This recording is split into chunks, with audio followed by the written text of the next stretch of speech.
Okay, this is. Oh, we lost the host, right? Or Angel, rather, right as I Oh started. no. We'll give him a minute. We'll give him a minute. Okay. How are you, Lauren? You doing I'm actually really good. I feel like I'm not gonna work after this. This is gonna be a fun day. well? Well, you're kicking it off good, right? That's the way you should look at it. Okay. I was looking forward to this all Yeah. weekend. Yeah. Okay. Okay. So Angel's back. Awesome. Yeah, Um, sorry. Cool. all right.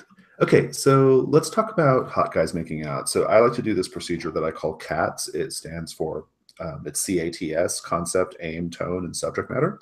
Mhm. I run through that every game. So the concept of hot guys making out is it's a romantic mystery game with an emphasis on the romance. The idea is there is this young noble in the Pyrenees Mountains in Europe in the late 1930s, and he he has taken wardship over this young man who grew up in an orphanage. He owed this young man's murdered father like a debt of some sort, and so he takes this young man in. This is in the middle of the Spanish Civil War, and um, and right when the Nazis were kind of making their moves throughout Europe, right? So he takes this young man in. They they start to have feelings for one another. They have romance. They make out, and that's kind of the thing. Every time you play, you are playing basically like a slice of life within their time together. There'll be a threat that kind of hangs over the whole game, and the idea is you want to play to explore their relationship while also taking care of the threat. Okay. There are two other characters, Maria and Olivier. Maria is the maid, and her function is to kind of provide helpful advice and to help Gonzalo and Honore, the two young men, to help them out, like to kind of exploring their relationship. Um, the player of Maria has a slightly different function than everybody else too, which we'll talk about. And then if we had a fourth player, we'd have an Olivier player, but we still have the Olivier character if we need him. But he's like a butler slash manservant. And if you have an Olivier player, he solves the threat through violence. So if there's a problem that needs to be solved, he can solve it through violence. Without Olivier, I guess you could still solve things through violence if it makes sense. But generally, I think Olivier is more of like the violent outcomes. So big picture is we play these really fairly short game. It takes about an hour or so to finish a game, and the scenes are pretty brief. And we basically each take turns like narrating little bits of the scene. So it's like comic book panel length. Like you might say a sentence, or you might just describe a little tiny bit of description. It's really quick. Like it just kind of goes around. We play cards, and then there's a mechanic that kind of triggers the end scene. You play a few scenes, about a half dozen, until you feel like you've adequately taken care of the threat. That can be something that happens mechanically or in the fiction. If it, you kind of just play it by ear on that. So, the aim of our or our session today is we're going to go through the rules a tiny little bit, and then we're going to start playing, pick characters and start playing. It's a pretty short game, so we should be able to get through two stories. So we'll make an effort to do that. And that's our aim. The tone is, I think it's like mysterious and romantic. That's kind of the idea here. There's also a little bit of comedy because Gonzalo is, he's kind of hapless, and whenever he does things, he can't succeed unless there's a specific kind of condition. But basically, he's sort of like a klutzy, like goof, basically, right? So there'll be a little bit of humor, and humor mixed with intense passion, right, and mystery. Subject matter wise, there will be hot guys making out, as evidenced by the title of the game. There will be there'll be some there could be some like light violence elements. There'll probably be a lot of Nazi stuff like at some point because they're a big part of the setting. But yeah, it's mostly like romantic thing. We don't have to go like super hardcore on the making out part, but expect them to kiss, expect them to feel each other up and kind of have romance, right? Before we get going, do either of you have like any hard lines that you don't want to cross in terms of subject matter. I'll throw one out there right now. I prefer for all the making out to be consensual. So that's where I'm at on that. Do you guys have any thoughts on other things you want to avoid? No, that's in line with what my headline is as well.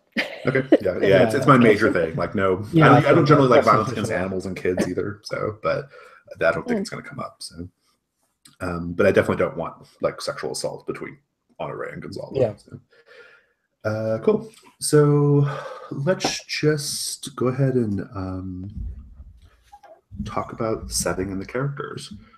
So I'm going to open up the main rule book and go to page, I think I'm on,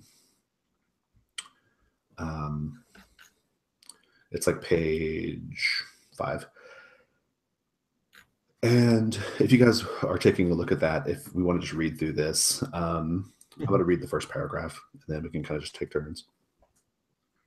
Spain, 1937. For nearly a year, the country has been ravaged by a vicious civil war between the democratically elected Republicans and the rebel fascist forces of Francisco Franco. Even away from the battle lines, the fascists massacre thousands of suspected political deviants, while increasingly radical Republicans execute aristocrats and clergy as collaborators. Buoyed on both sides by a steady stream of foreign arms and foreign soldiers, the war rages on, leaving ruin and sorrow in its wake. Lauren, want to read the next one? Ooh. Lost in the sea of violence and chaos, Gonzalo Hidalgo, thank you, is merely one of those thousands of war until one cloudy night where everything changes.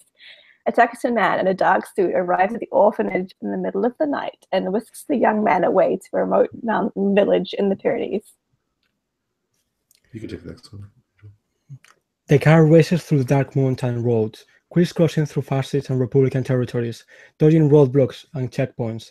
Pelted by rain and gravel, it finally arrives at a noble house, well kept, Valenciennes. In front of the house stands a beautiful man, his eyes distant, his mouth frowning slightly. Next to him, a maid holds an umbrella to keep the rain off of her master's long, flowing hair. The driver opens Gonzalo's door. Somehow, at that moment, the boy understands that he has arrived at his new home. Does he dare give voice to his feelings? In this remote territory, can he find shelter from the horrors of war? Who is this gorgeous mystery man, and what hidden debt does he owe Gonzalo's murdered father? So there's our setup. So we're going to choose characters. Then we're going to talk about what the threat is going to be. The very first game you play has like a preloaded threat. It's kind of a pretty low stakes threat. And the first game I find is usually pretty fast too. Like it's pretty easy to resolve the first threat. So in terms of the characters, we have Honoré, Gonzalo, and Maria. If you want to open up the document with the characters, there are nice little descriptions of them in that folder. For each one. But for Honoré, just the short of it is, Honoré does everything, he takes intense direct action, and he usually succeeds. He's decisive. He does not hesitate. He does not express his emotions, and he does not fail. Okay, he's the total alpha man, right? So when you play cards with Honoré, that's mostly what you do, unless you play a heart, which is a special action, in which case you're allowed to express your emotions or give internal monologue. Okay, and then Honoré has his special, his sort of like suit card that he's connected with are kings, and if he plays a king, he can have a moment of passion, in which he acts without restriction to increase the physical intimacy of the relationship between himself and Gonzalo. You do something physically intimate if you play the king that you've never done before. And you de-escalate the threat if it's appropriate. Gonzalo is pretty much the opposite. He is, when he plays cards, generally, he talks about his thoughts or his feelings, usually as inner monologue, or in character dialogue too, but he's very open. And if he takes some kind of significant action, he won't succeed, okay? Generally, when I've seen him played, he's pretty hapless and clumsy. But at his special action, which is the heart cards, he can, if he wishes, take decisive and successful action. His moment of passion card are the jacks. If you play a jack, you get to act without restriction to increase the emotional intimacy between Honoré and Gonzalvo. So so Honoré, increases the physical intimacy. Gonzalvo increases the emotional intimacy. Maria is the maid, and she has secret feelings for Honoré. And in the beginning of the game, the first game you play, she is the threat too. Her threat is the jealousy she feels for Gonzalvo. Like, she's had Honoré kind of to herself in an employer-employee relationship, and now this young man Gonzalvo is here. And so the threat is basically Maria's jealousy. Now, interestingly, she can still act in a way to help their relationship. Like, she can act against her own jealousy, right? But whenever we see the threat come into play, we have to see Maria doing increasingly jealous or angry things, right? Or just at least showing that jealousy in some way. But the Maria player, you don't always play Maria. You can describe her thoughts and feelings and actions, or you're kind of like the GM. If you're the Maria player, you also get to play the secondary characters as well. So if there's another character like Olivier, or somebody visits the house or whatever, you can on your turn, you can choose to play them as well. And I've had games where in a whole scene, Maria's not even in it. It's just like a secondary character, and then Honoré and Gonzalvo. That's totally normal. Her action that she does with face cards is with the queens. It's a support action. She offers advice to either Gonzalvo or Honoré, and then we leave that card face up. And whenever one of them acts on that advice, they can take that queen and spend it instead of a card from their hand. Do you guys have any questions about any of that? We'll kind of we'll figure it out as we play too. I just want to kind of give an overview. So at the outset, do you guys have any ideas about which of the three characters you'd like to play? They all look fantastic. Yeah, they're all different. And you'll get a chance to play at least two different ones today. So for the first game, I will prefer to play either Gonzalvo or Maria. Okay. And what about you, Lauren? What are your thoughts? Ooh. Interesting, because Honoré is typically the character I go for, so I think that'd be kind of interesting. But then, yeah, I guess I'd typically Gonzalvo seems like a character I will be naturally inclined to taking as well. But okay, so it sounds like maybe would you like to play Maria then, Angel, and then you play Gonzalvo, Lauren? Sure. Yeah, sure. Okay, and I'll play stern, decisive Honoré. So great. Okay, cool. Well, that's decided. So let's see if there's anything else we have to do before we start. Mm-hmm. I think we have like an opening scene here. And otherwise, we're just going to kind of learn the game as we go. We'll be learning the little die roller app too, which if you guys want to go ahead and open that up, we'll play with that in just a minute. Your URL should be called Apparently Pretty Dane if you click on the URL. So that's where we're at. I've enabled hidden draws, and I have not used this yet. So I'm going to draw 5 cards and just see what it looks like to me and you. So I hit submit, and I'm showing 5 cards. What do you guys see?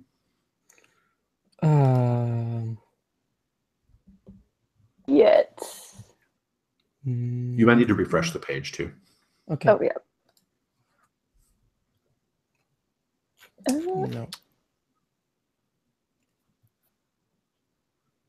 Yeah, still nothing. Okay, let me think. Or maybe they're hidden because. Okay, what about this? Okay, maybe you can't see them. You can't see their backs. What happens if I do this? Now, what do you see? Okay, yeah, I see 1 card. Okay, all right. Okay, so all right. So you don't know that I have cards. You just I see them, and you guys so you guys can deal yourself some cards so you can see what it looks like from my end. How do I do that? So you're gonna go up 5 on the cards, right? Yeah, so you'll click on where it says cards up top, Angel. You'll just type in however many, 5 for now is fine, and then hit submit, and you should see some cards pull up in front of you. And then if one thing that might be handy is these are all hidden. Actually, I can see yours. So I think I can see runes. yeah, I can see your guys. Because maybe, do you guys have to mark enable hidden draws on yours? If you look at the bottom there. Oh, okay. Okay. Oh, I see, I see, I see. Yeah, I thought maybe it did it for the whole room, but I guess not. So I'm going to clear this, and we'll just try it one more time. I just want to So it's like my hand with like 3 kings. I'm gonna show. Okay, so I'm gonna draw 5 cards. Okay, I've got my cards, and just let me know when you guys have drawn some. Yep. Okay, cool. 5. And then Yep. let's just play around with revealing them. I'm gonna click on a couple to reveal. You just click on them; they should highlight red, and then you just click reveal selected. Yep. Okay, I'm going to reveal this one. Okay. Okay, cool. Date. Awesome. And did you reveal one, Lauren? Yeah, I think I should have. Yeah, the 2 clubs. Cool. All right. So the way this is going to work, then, now that we kind of know how it works, and then I think I can select all of them and clear them, like clear them out. Yeah, and then that just leaves the cards in my hand and the cards in your hands, and those cards are gone. And then I think we can shuffle the ones that are cleared with the remaining deck by hitting that shuffle button, which I just did. And then if I deal a few more, it'll. Oops. What do I want to do? Okay, cool. I think this is working fine. So when we play, the way this is going to work is when you would play a card, what you'll do is just highlight the card you want to play and then just reveal it, and then it'll be on the table. Okay, so that's how that will work. If we need to save something like a queen, for example, I'll reveal that real fast. So I have a queen here. If I reveal it and we need to save it, I will just move it over to the side. Or if we need to save, we save the aces too, because the aces are the threats. So I'll just move that over to the side like that. So you guys should see those cards moved over to the side. Perfect. Okay, cool. I think it's going to work pretty well. So let's just clear all of them then. So if you guys will just clear your select and then clear your hands. Or I think I can clear them all total. Yeah. Shuffle them. Okay, cool. All right. So we know how that works. That's cool. Okay, so we've got our characters. I'm going to pull up the rules again. Go to the first scene. Do you guys have any questions so far? No. Right. Very straightforward. Yeah, it is. So, well, Gonzalo, you're the you go first always. The first game, the first scene is set for you though. Normally Gonzalo would be able to say like, oh, okay, this is the scene, this is what we're doing. But right now, the very first one is chosen for us, and because this is basically Gonzalo arriving at the house. And so let's find that thing here. Don't know where it is in the PDF. You guys find it first. Holler at me. Let's see.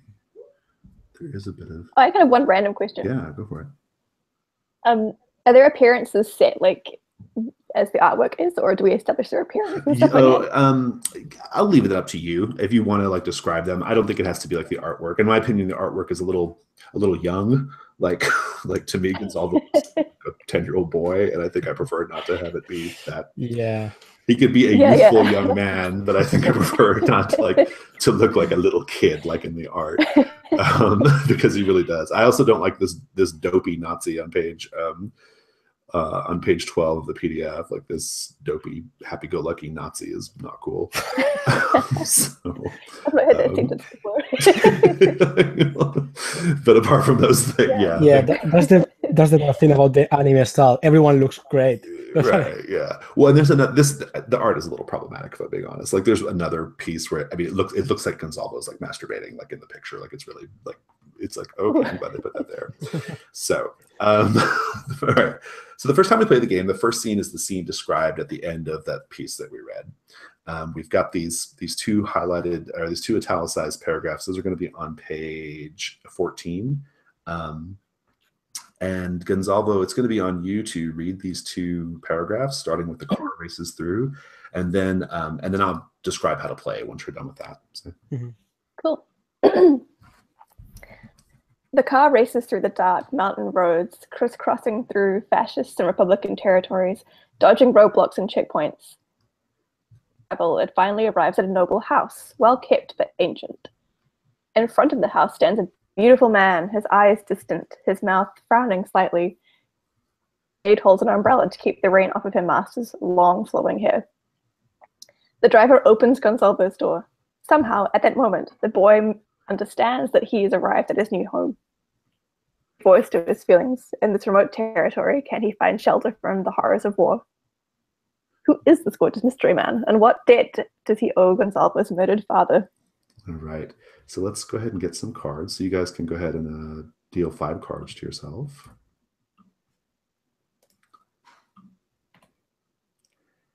And you're going to kick us off, Gonzalo. What you're going to do is you're going to play a card. The way it goes is cards 2 through 10, or 2 through 10 are like just normal action cards, except for hearts. So clubs, spades, and diamonds. Whenever you play one of those cards, you can do what's basically listed as your normal action on the character sheet, right? And so in your case, it's like inner monologue, talking about your feelings, or doing something unsuccessfully. You'll play that. Importantly, the card that you play will have a big impact on how long the scene is, because we then have to play cards that are equal or higher to that card, okay, in order to continue the scene. And so it'll go around, and if you can't play a card that is equal or higher, then you discard a card. In this case, we'll just play it and then draw a new one. You discard it, draw a new one, and you have 2 choices. If you pass, it's called passing. And if you pass, you have 2 choices. You can either describe the environment, like talk about the rain or the wind or whatever, or you can just sit there quietly for a little bit. And then once you've had a nice awkward silence, you say, all right, my turn is done. And it moves on to the next player. Okay. So if you pass, you can do environment or just awkward silence. It's fine. And embrace both, because they both add something to it, right? But yeah, once all 3 of us have passed, because we can't play cards that are equal or higher, then the round is over and we go to the next scene. Okay. Mm-hmm. Cool. So yeah, just click on and reveal the first card you want to play, and then narrate. And it's real short. Excellent. So in this case,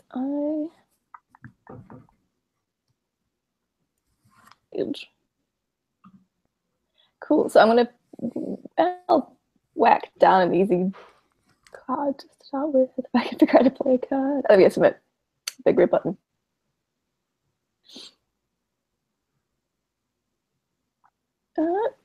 Hang on, let me try that again.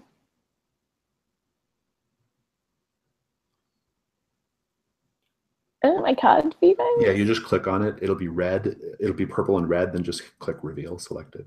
Yeah. So it's definitely red and selected, and I hit submit.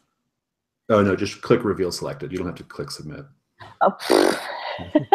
Yeah, it's a little, yeah. Easy. Okay. There we go. Okay. Cool. So I'll put down the 4 clubs. Okay, awesome. And so, yeah, just narrate, and then we'll just kind of flow around the table. And I think the order will always be like Honoré, Gonzalo, Maria. Okay, so. Okay. So awesome. So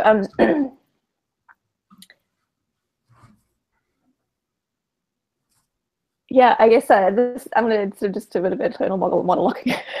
Sure. So as Gonzalo sort of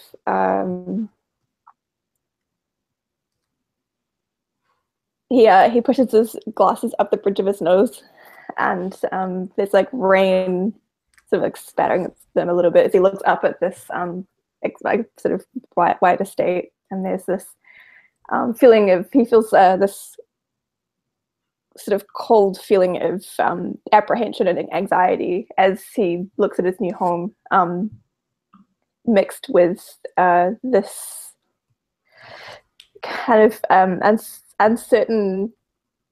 He looks at this gorgeous man greeting him at the front of this place. He feels very conflicted approaching this new place, and that's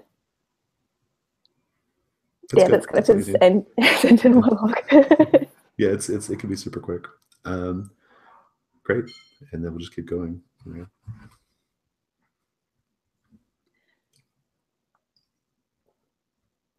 Oh, you're muted, Angel. I love you. Yeah, it's fine. I think it's your turn, right? I'm sorry, say that again? I think it's your turn now, right? Oh, I was going to go Honoré, Gonzalvo, and Maria as they appear in the character sheets was the order I was going in.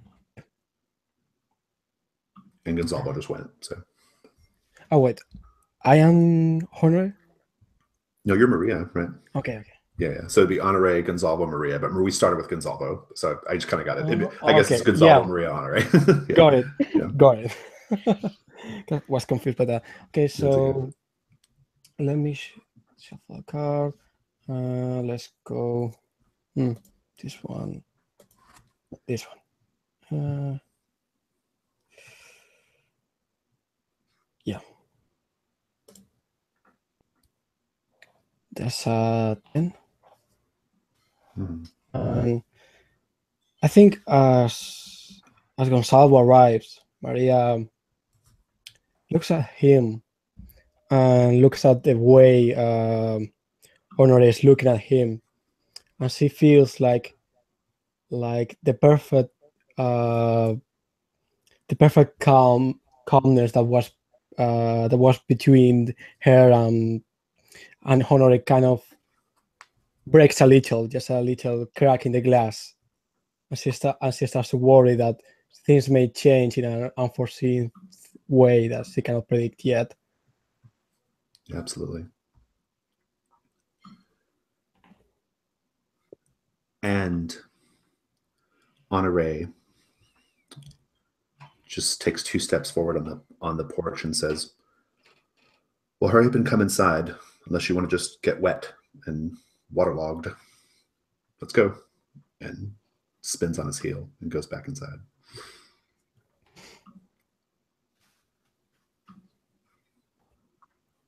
Is my turn again? It's real fast. Yeah, this is a very interesting face. Cool. I'm gonna. Can you remind me when does a turn end? Whenever the scene ends, whenever all 3 of us pass. Yeah, like when we can't play a card higher than that 4. So. Oh, okay, yeah.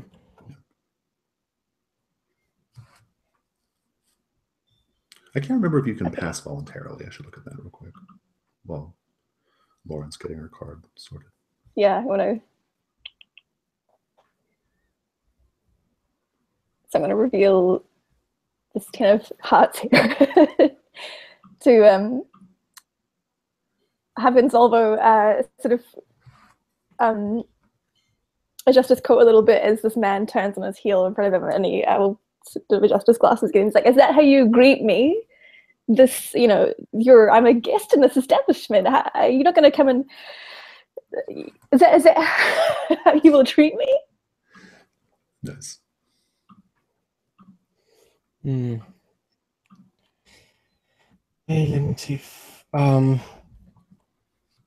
What does a Joker do?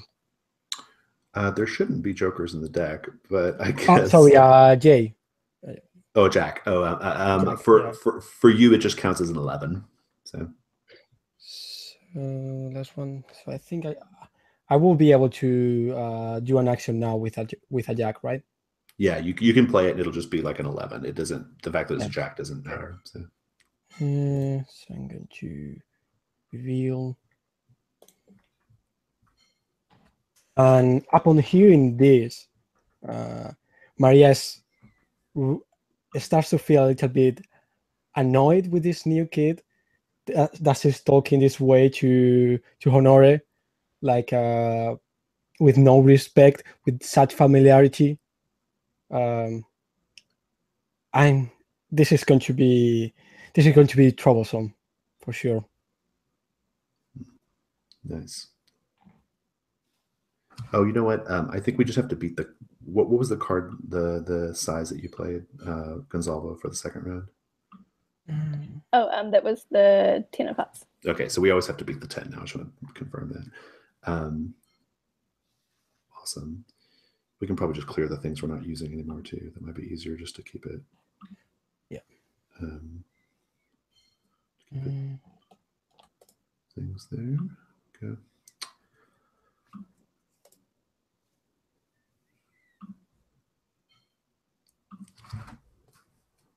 A cold wind blows through the rain, causing the hairs on everyone's arms to stand up. And now I draw a new card because that was a pass.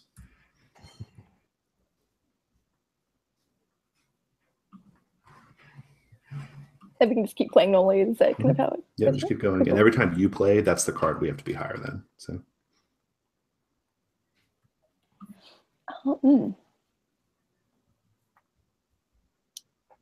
Okay, cool. And I'll be deleting cards as we go. So. Awesome. So this is the even though it's really cold outside and Gonzalo was freezing since he's not terribly well dressed for this, his cheeks are hot as anything with embarrassment and a little bit of frustration as he despite having no reply to his question, follows anyway towards the house despite having received no reply. Okay.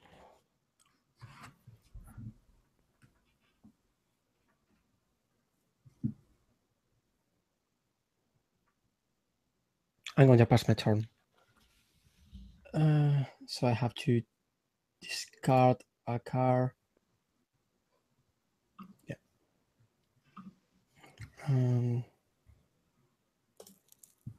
Take a new one. Cool.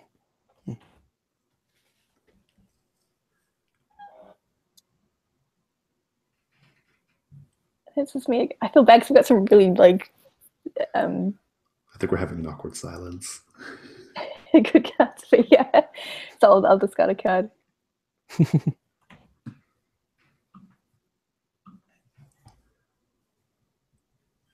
That's my awkward silence. Yeah. Angel, was that your awkward silence? Is that what was going on? Yeah. Okay, all right. What's this? Is this Jack, the card you discarded? Okay, got it. Yeah, it is. Yeah, I actually had some really good cards. I'm not sure if I should play them yet.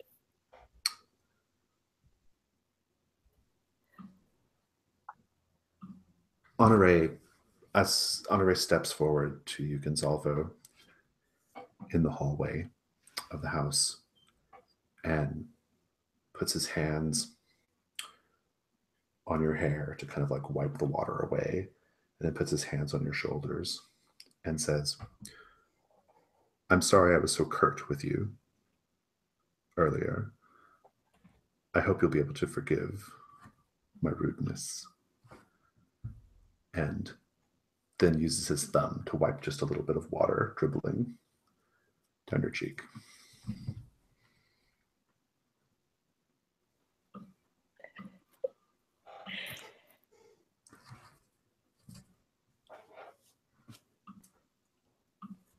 Oh, it's me again, right? Oh, it's me again?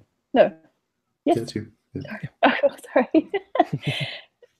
This is my last card.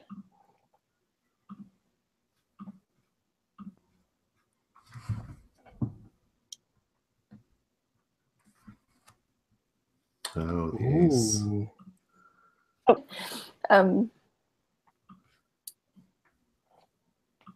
So now the way the aces work, the first ace, you have to show a foreshadowing of the threat. So basically your scene has to show how Maria's, like, you have to foreshadow Maria's jealousy and why it's going to be a problem. Okay. And that ace stays on the table. We don't take that up. and so this is like the first ace, so it's going to be like sort of escalating in sides. every ace well, it's like sort of when you every say, ace we yeah. add, it gets more intense, right?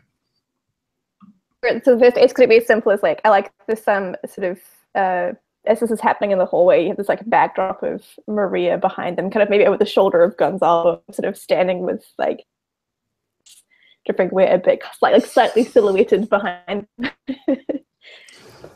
love it. Like while they're having the little moment, Maria's there, like with the bags, like I see everything. that's good. Yeah, that's good. And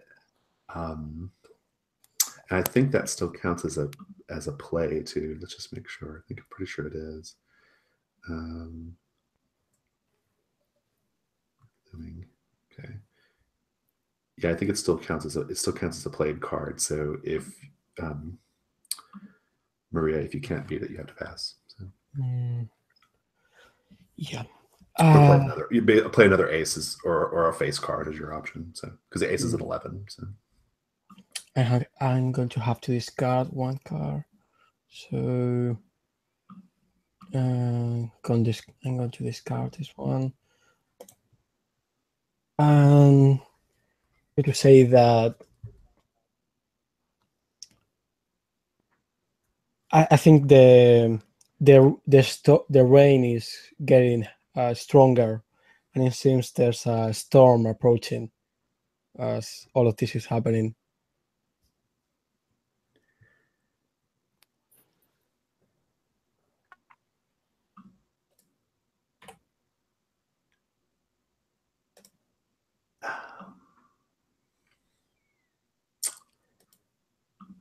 And let's review this.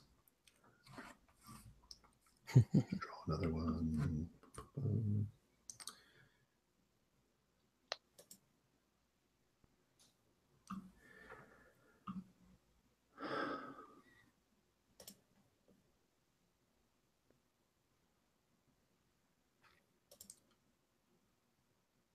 My turn is over.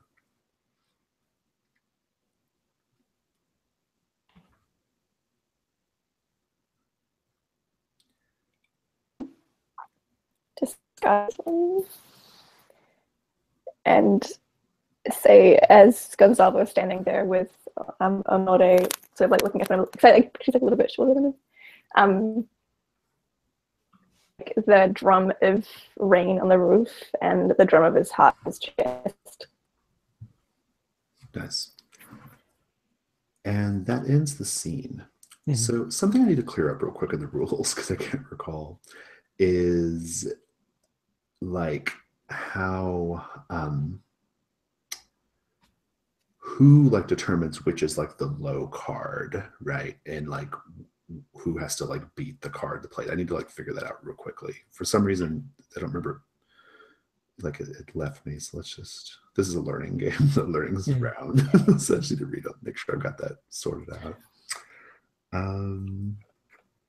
Because I think. Let's see here.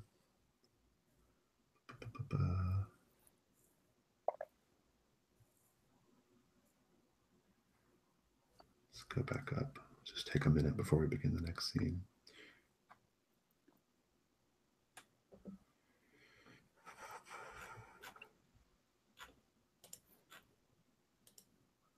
No, that's not what I want.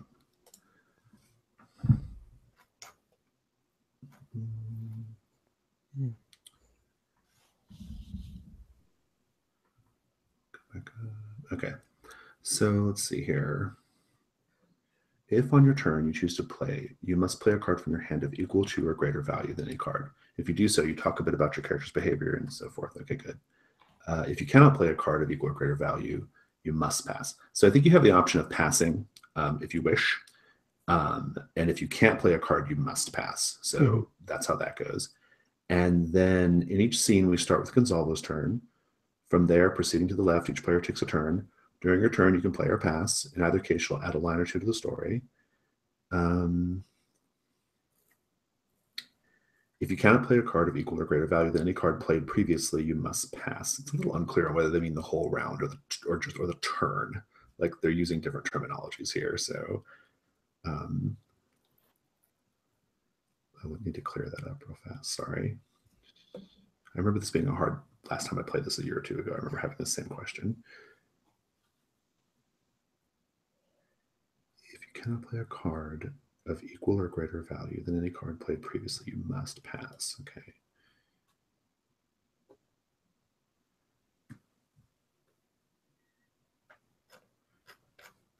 Mm-hmm.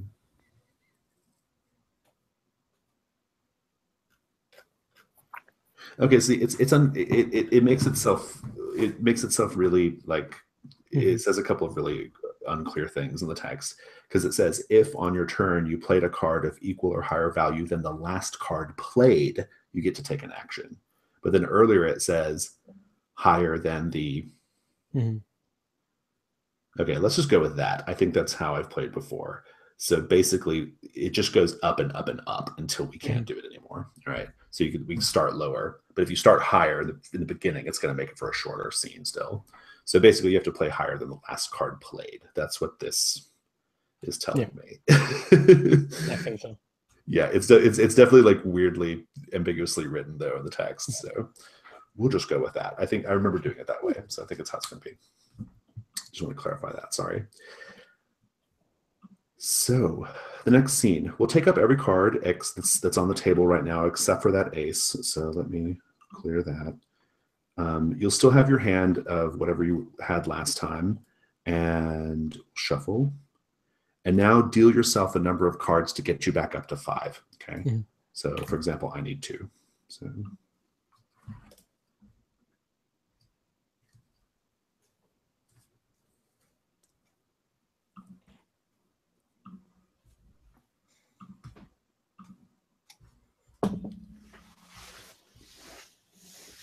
All right, and then we go to the next scene.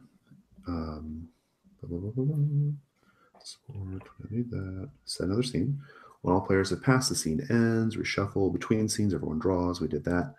Discuss where you want the next scene to take place, and it will take place there. If you cannot decide, have honorees player choose. Okay, and then it just starts off with Gonzalvo again. So I'm thinking, so it's been basically Gonzalvo got there. Maria brought his bags in. It was raining. I think it could be that same night. I'd like for the scene, my suggestion is the scene be like Gonzalvo settling into his room. Does that sound good? Okay. Unless somebody has sounds good. Right. It's funny, I had a similar thought, except like midnight snacking, because he can't sleep. So you'll kick us off, Gonzalvo. Cool.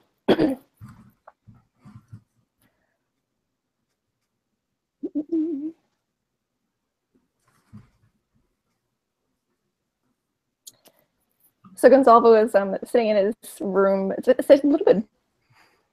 little bit bigger than his old room, but it's so strange seeing these such familiar things amidst these new walls. There's some stuff that hasn't quite been hung yet, and it's this weird mix of being in such comfort and this kind of grey, dreary rain on the tapping on the windows kind of room. It's cold. Okay.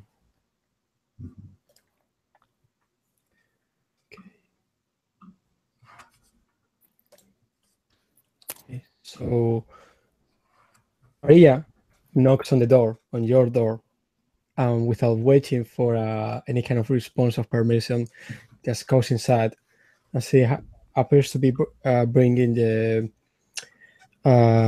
some towels for your room. And she left them on your bed and said without any kind of ceremony, and looks at you and says with just a hint of disdain, "Is there anything I could do for you?"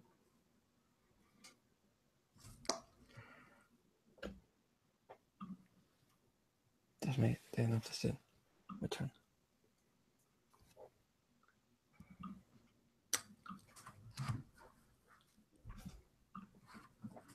Honore steps into the hallway just outside the room and says, We normally eat dinner around 7. So if you need to rest, you have about an hour. But please make sure you're washed up and dressed appropriately.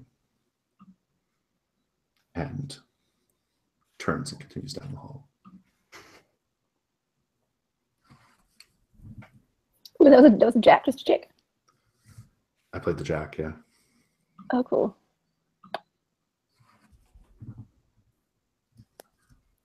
And sorry, did we establish if I pass, can I keep playing beyond passing, or is this it for the?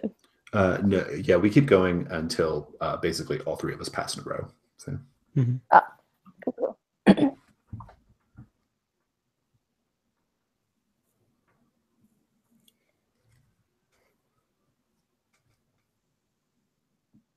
So I'm gonna discard, and have a lovely awkward silence. You don't have to tell us. You can just do it and then just be silent. Silently. In that case, I'm going to reveal another jack. And I look at you, say, well, with those clothes, you are not appropriate to attend this dinner. Do you have anything more presentable? Or is this all you got?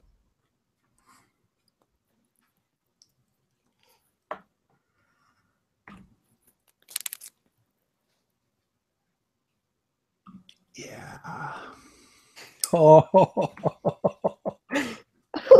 an ace. Yes. One thing I should like to point out that I didn't point out earlier is if you play a face, if you play a moment of passion or a support card or an ace, you can do a whole comic page of narration. You don't have to do just a panel. You get like more. Okay, so that's just something to keep in mind.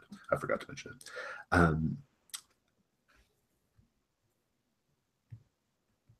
Maria says that, not even waiting for an answer, and takes up his clothes and says,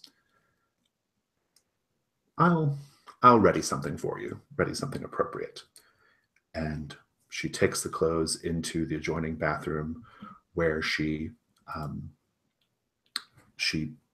irons like a little suit, a little suit coat and shirt for Gonzalvo. And she irons a little, little shirt. It looks really nice. And then she turns the shirt over up like to where the back is face up. And then she puts the iron down really hard to leave like a big burn mark on the back of the shirt and pulls it up. So now there's just a big like burn mark on the shirt. And then she pokes her head into the bedroom where Gonzalvo is and says, if you're ready, I'll help you dress.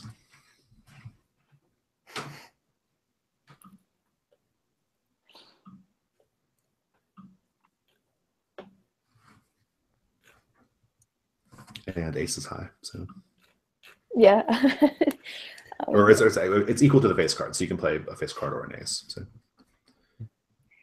I'll discard this card. And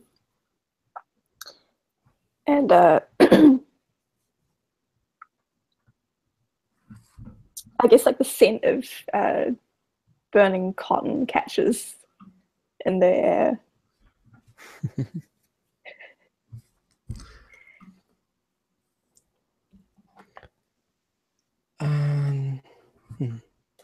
Yeah. Going to read this one.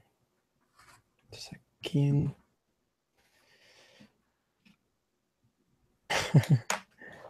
And what Maria does is that she starts as she says you are not doing anything, you're just standing there. She scolds you and says, "Okay, come on, you have to look nice." And she starts undressing you to put the new clothes on you. Probably being more rude than necessary.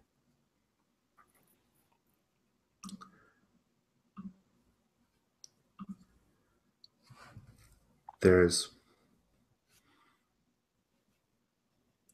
a sharp pain as you feel the scratching of Maria's nails on your shoulders and neck as she handled you roughly, Gonzalo.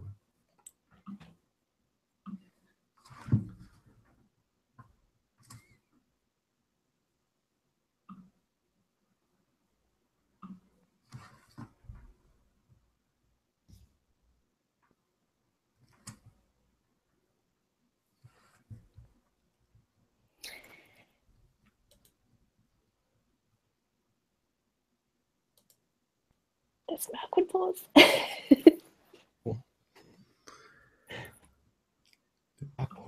Tell us when it's over. Okay.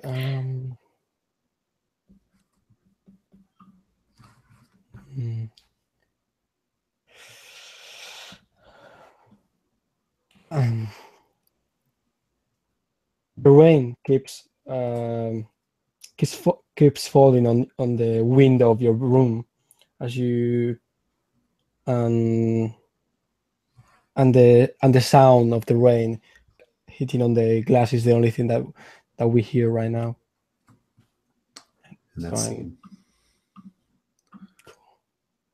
That was such like a fascinating scene to have no agency in, because all my cards were like less than big. Yeah. You're just kind of helpless there, like. Yeah. Yeah, it was quite beautiful. Okay, so. Maria. Yeah, and that ace was on point. Yeah, it was fun. Totally. I'm gonna draw up to 5 again. And anybody have any ideas for the next scene? I think it should be the dinner. Yeah. Okay. That's a good setup. All right. Once you've drawn to 5, Gonzalo, kick us off. So you have 2. Oops, I drew coins.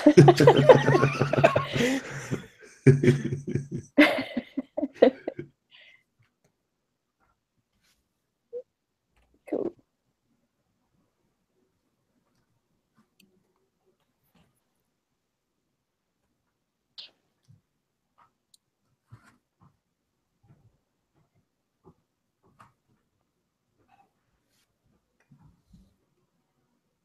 Wait, I just saw 2 cards that aren't mine. I don't know how that happened. A 3 and a 5? Are those the cards you just drew? Oh, yeah, those ones I just drew, but they are showing to me like they're hidden. Okay, I can see them. Yeah, me too. And they also saw us hidden. It's weird. I'll just try to hide them. Let's see. Huh, weird. I'll just delete them and then maybe draw again. Yeah. I definitely have enabled either. Maybe I didn't shuffle. Hold on. Let's shuffle one more time. Okay, try it again. Cool.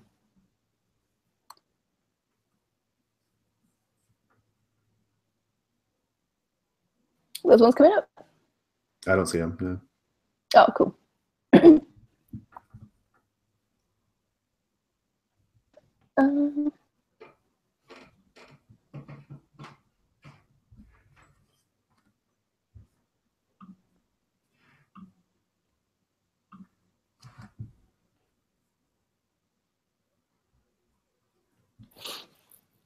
So I kind of like imagine it like what being one of those long tables, right? Like, or like it's too big for the number of occupants in the room anyway. Albo's sort of clicking away with his knife and fork just in a plate, and looks to Honore and says, "How long have you been living in this place?"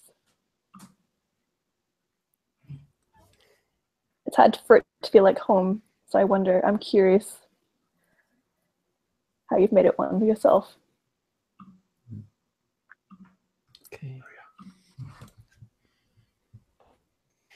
Maria puts a plate with some new food that she has cooked personally to impress Honore.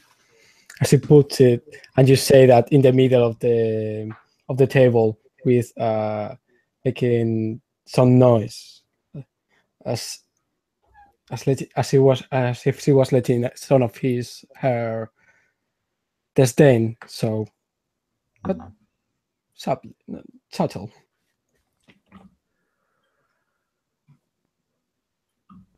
I get to take a special action with the heart. Yes, so the hearts are all nice. special actions, right? I say, I've lived here all my life, but it's only been in recent years that I've lived here alone. Maria is adequate company, and Olivier is a fine friend. But it would be nice to have someone here to talk to share my days with.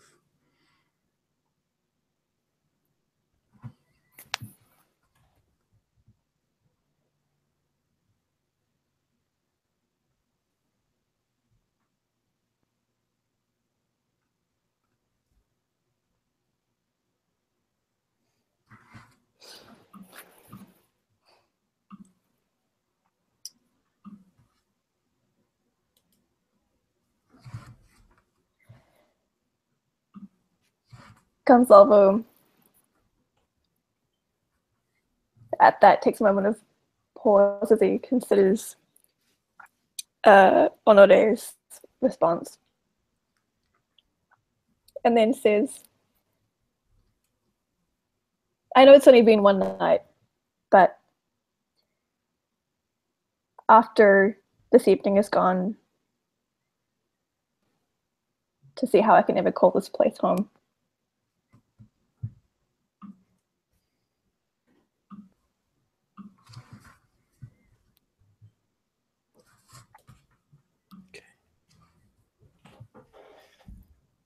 When Maria is just thinking, not letting anything show, but she's just thinking, almost screaming in her own head. Adequate company? He said, adequate company. Poor Maria. I feel bad for Maria. That's all.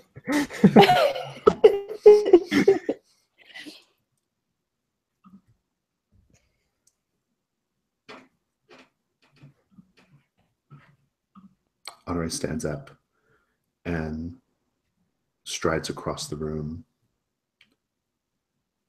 and says, your shirt. I thought I just saw something. Stand up, please, Gonzalo.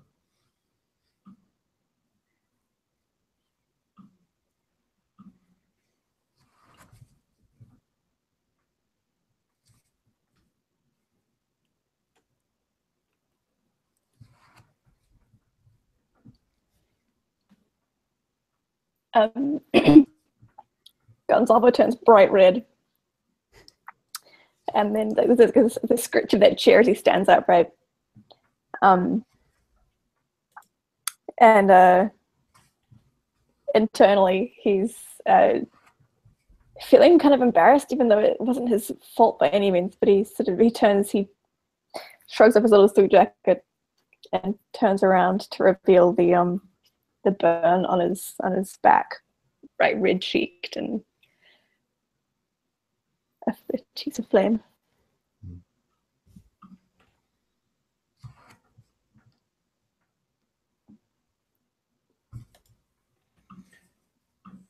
There's some quiet classical music sounding on the background. A romantic melody sung by some Spanish woman with a really nice voice.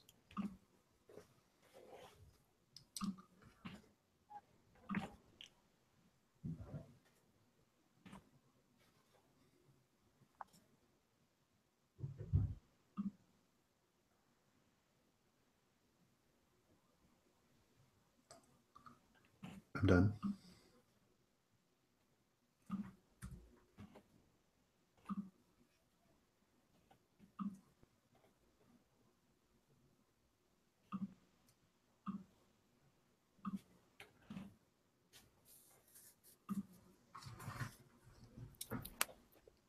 even with music in the background, you can still hear the ominous drum of rain on the window that will not. That scene. It was remarkably tense, wasn't it? Yeah. I'm in love with this game. Awesome. Okay, let's delete these, and then I'm going to shuffle. All right, everything's shuffled, so you can draw back up to 5. And don't forget to, I haven't been reminding you, but just if you pass, you also get to draw a card. So Yeah. Yes. Oh, this is so good. So we've still got the threat is still active. Maria's being very menacing, but it seems like maybe Honore, sees this burn on the shirt and might be kind of picking up on some hostility a little bit, maybe. So where do we want to set the scene? Who has an idea for the scene? What if Honore decides to look for clothes for Gonzalo from his own? Nice. From his own, and He might obviously even have Gonzalo in there, like helping him out or whatever. Good, yeah, like that. Yes. Good. If only I had a king, but I don't. But we can have emotional connections if Gonzalo has a jack, though. So, all right, Gonzalo, you kick us off.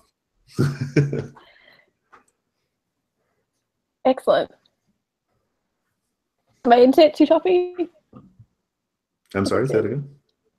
Okay, I thought my internet like cut out a bit. I was like, what a great time for my internet to No, I can hear you. fail. Cool.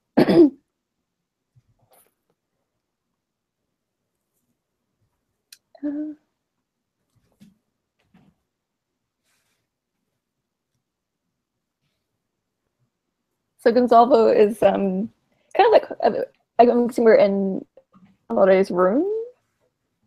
Dressing room or something, right? Yeah. Is that where it's at? Yeah, so he's sort of hovering, since this is not his space, he's sort of hovering a little bit back from in the room, and says, "Oh, I thank you so much for being so generous. I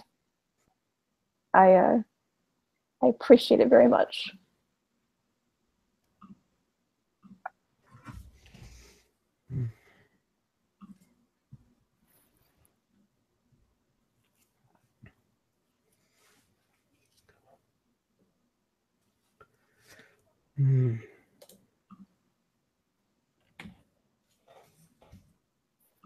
Maria, Maria leads you both to the bedroom of Honor, where he keeps all his clothing, and he opens the door of the big wardrobe and stands aside.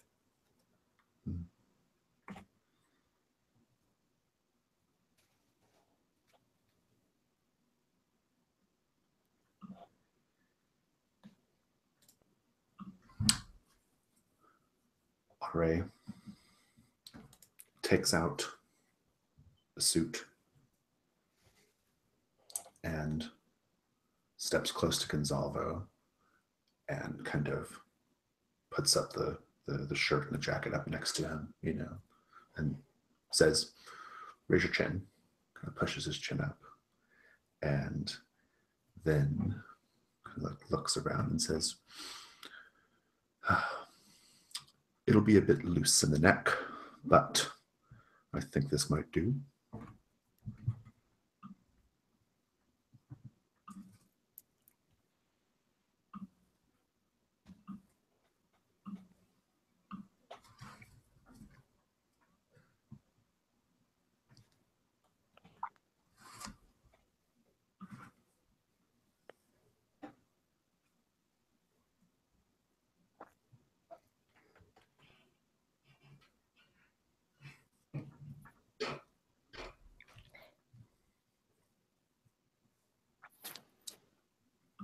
So as Honore is, inspecting his neck region. Gonzalo sort of flushes again, and feels like the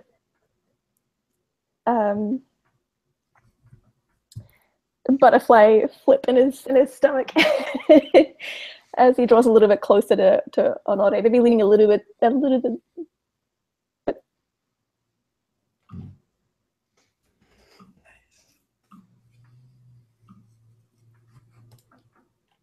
And that's a queen.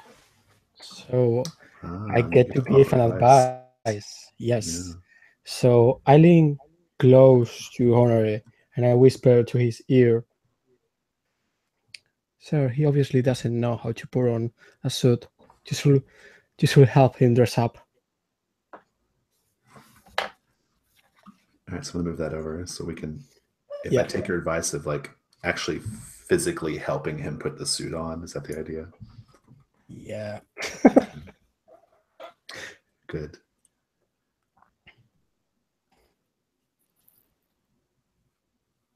I'll take that and play it.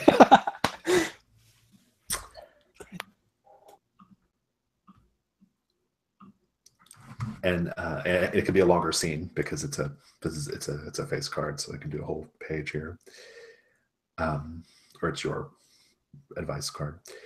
I say, I think that's very good advice, Maria.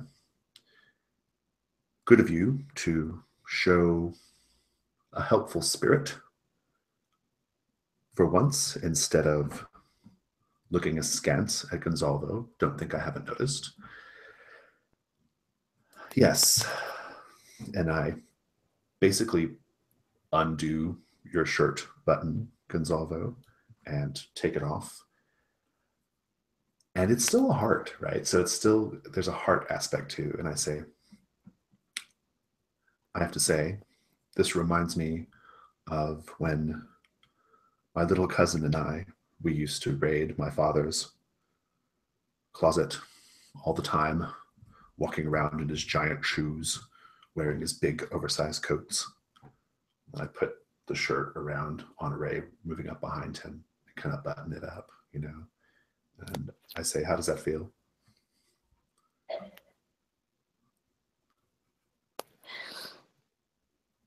And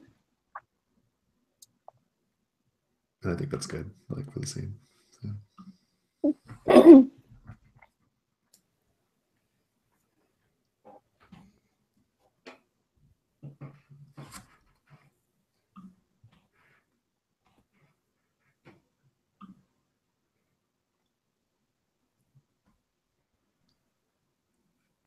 Also, do we think that like me calling out Maria for being kind of like me calling out Maria, like I've been seeing how jealous you are. Do you think that like counts as like de-escalating the threat a little bit, or do we want more? I think that would be the opposite. She's getting more angry. It makes sense. Okay. All right.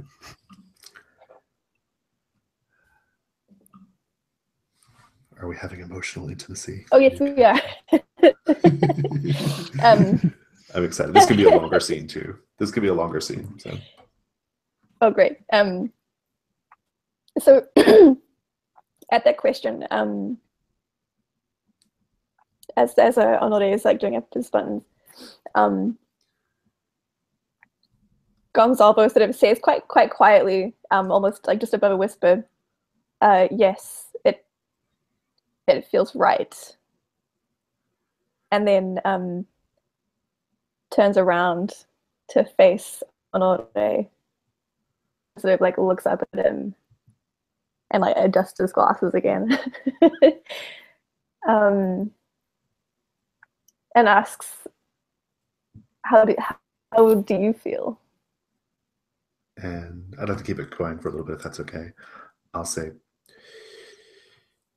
I think you look splendid. And I have to say, even though you've only been here for a day, I'm feeling so happy that I have you here now, Gonzalo. I've been so lonely for so long, And for the first time, I feel like there's a ray of light in this grim circumstance we find ourselves in this country. And I kind of look sideways at Maria. I can't imagine why anybody would want to try to extinguish that light. Surely anyone who's known me for a while would understand how good this is for me. And then I pat your head. I kind of like the idea of like if I'm like having to rest like very gently on it. Yeah, it's perfect. Yeah, I like it.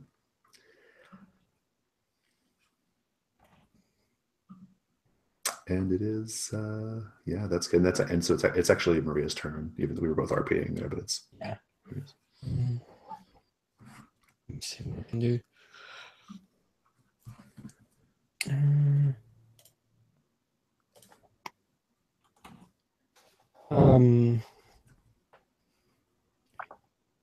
Although it's almost night, in this moment the rain starts to fade, and the light and the last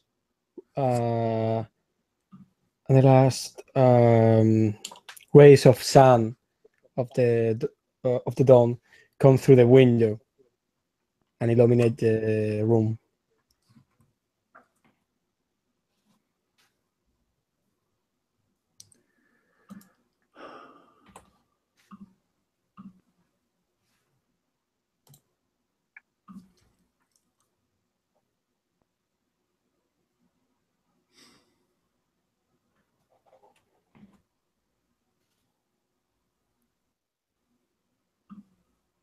Okay, my turn is over.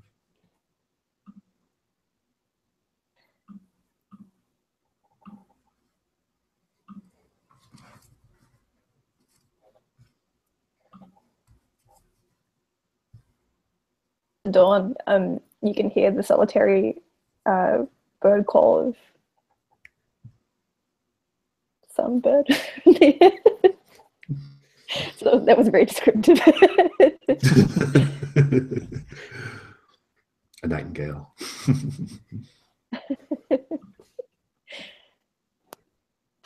Great, that's the round. Yep. Let's see. Yes. All right. How are we feeling about the threat? Maria, were you moved by my guilt trip / veiled warning? Yeah, yes, a little bit. She doesn't like you kind of attacking her, but I think she's getting moved by your loneliness. Yeah. So let's see. Shall we eliminate a card? Shall we de-escalate by one? Yeah, I think so. Okay. All right. Take that one as well. And then we'll shuffle and draw back up to 5.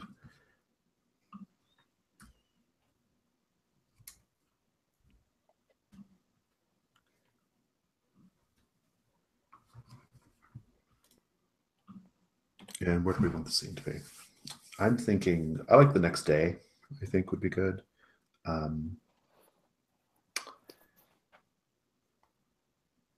Maybe let's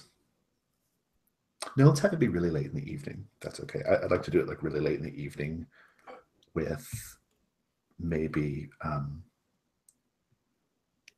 the scene is maybe like Honoré having like a drink in his sitting room or whatever, like late at night, and maybe Gonsalvo just kind of creeping around or whatever, trying to like maybe looking around the house, that kind of thing.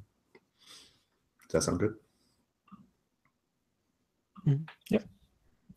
So sorry, I got a little bit topic. That was drinking in the sitting room. Oh, I think Honoré is just kind of like having a drink in the sitting room, and Gonsalvo is kind of like sneaking around the house, just looking around. Oh, cool. Late at night.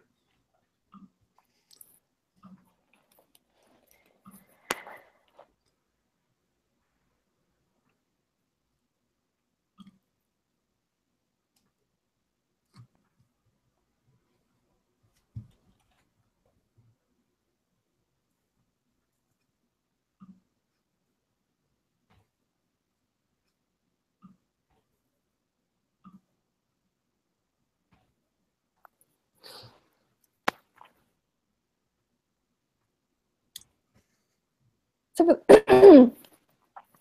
the first time this evening, since he's been here, the rain has stopped, and it feels like that sort of adrenaline kick of sneaking around this, like the corridors of this estate, as he's way more aware now of the like and cracks of the floorboards as they're like sort of creeping around this area. He's feeling excited.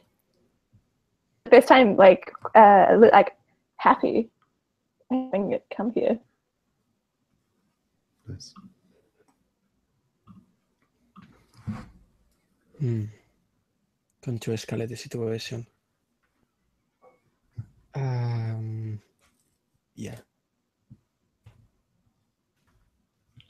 The queen. So advice. So all of the sudden, behind, as you turn one of the corners, Gonsalvo, you find face to face Maria, who appear to be wandering around much like you, and she looks at you for a second, and after what looks like a few moments of reflection, she says, "Since you cannot sleep either, Master Honore is awakened as well. He tends to wander around at night, thinking about the past, trapped in his memories. Maybe you should join him."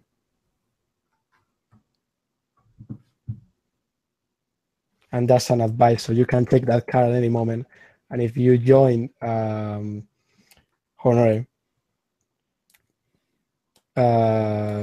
you can spend that card.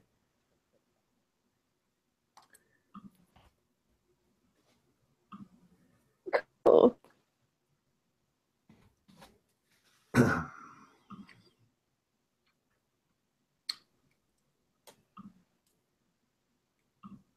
Honore is in the sitting room, looking at his dry glass, and says, and kind of calls out, "Maria, can you come in here for a moment, please?"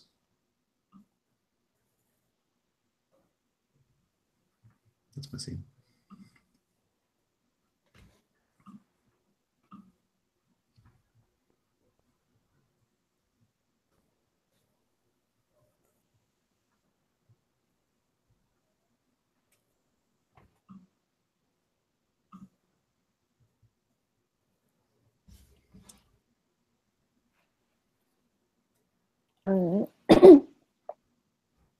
Salvo follows his voice through to the sitting room, and peeks his head around the door a little bit before sidling inside, and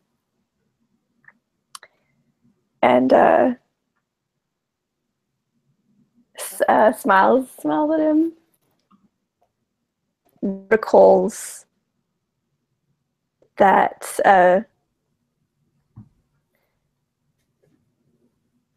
that like warm trill feeling in his chest from the night prior.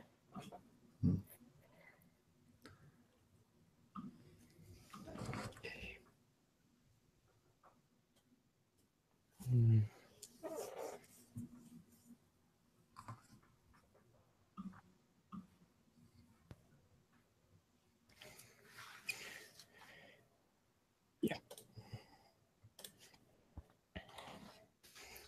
Maria appears beside Honore and says, "Yes, my master, were you looking for me?"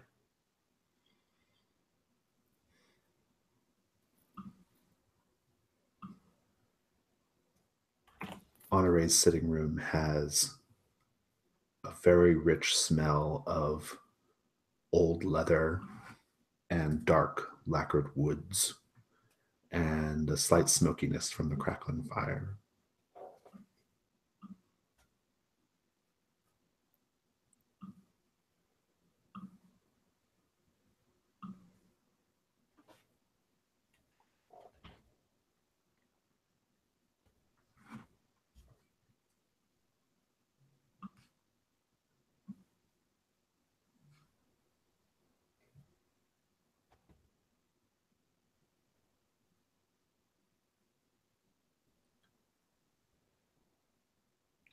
What's the high card right now? I'm gonna get the cards tidied up a little bit.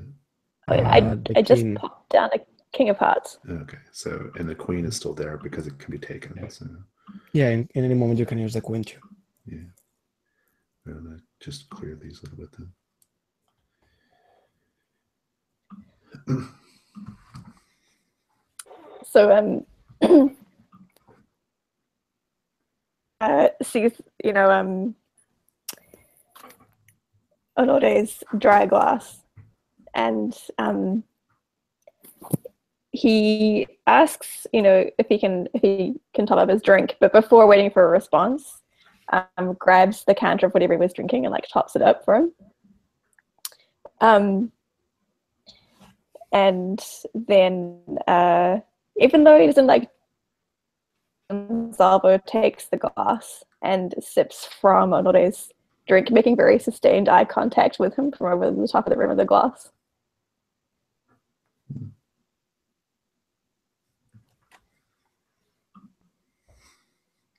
This is interesting because I still haven't answered Maria, right? Oh yeah.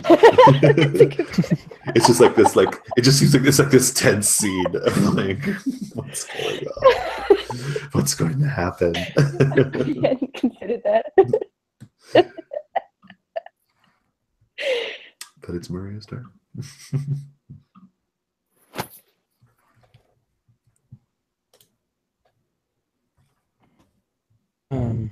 It's a big clock on the room ticking constantly as this breaking this tense silence, or even making it worse.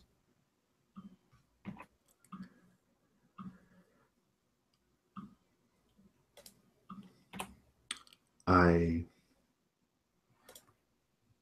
take the glass from Honore and nod and smile. And then I look at Maria, who's also there, and I say, Maria, you've been with me for a long time, and you know that I care about you very much. Even when no one else would hire you, even when the horrors of the war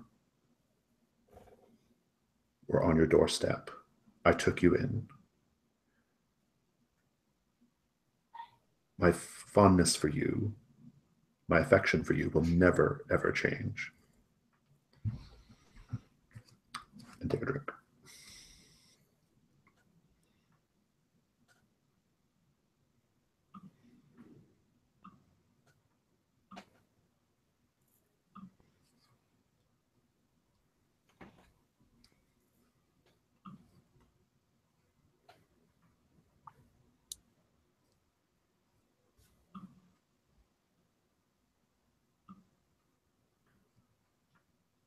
There's the sweet scent of liquor on Honore's and I guess Gonzalo's breath.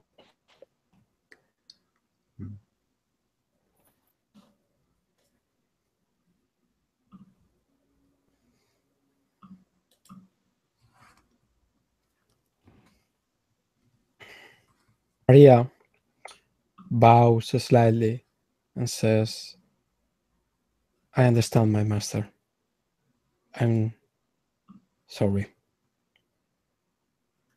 And she goes out of the room. Leaving you alone.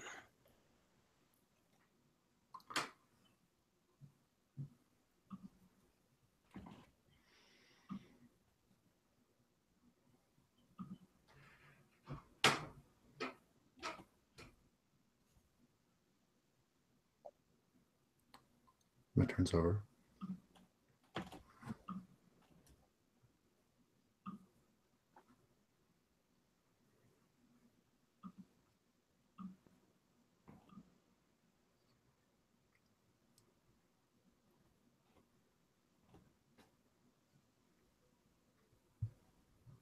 In the silence, you can hear the crackle of the fireplace.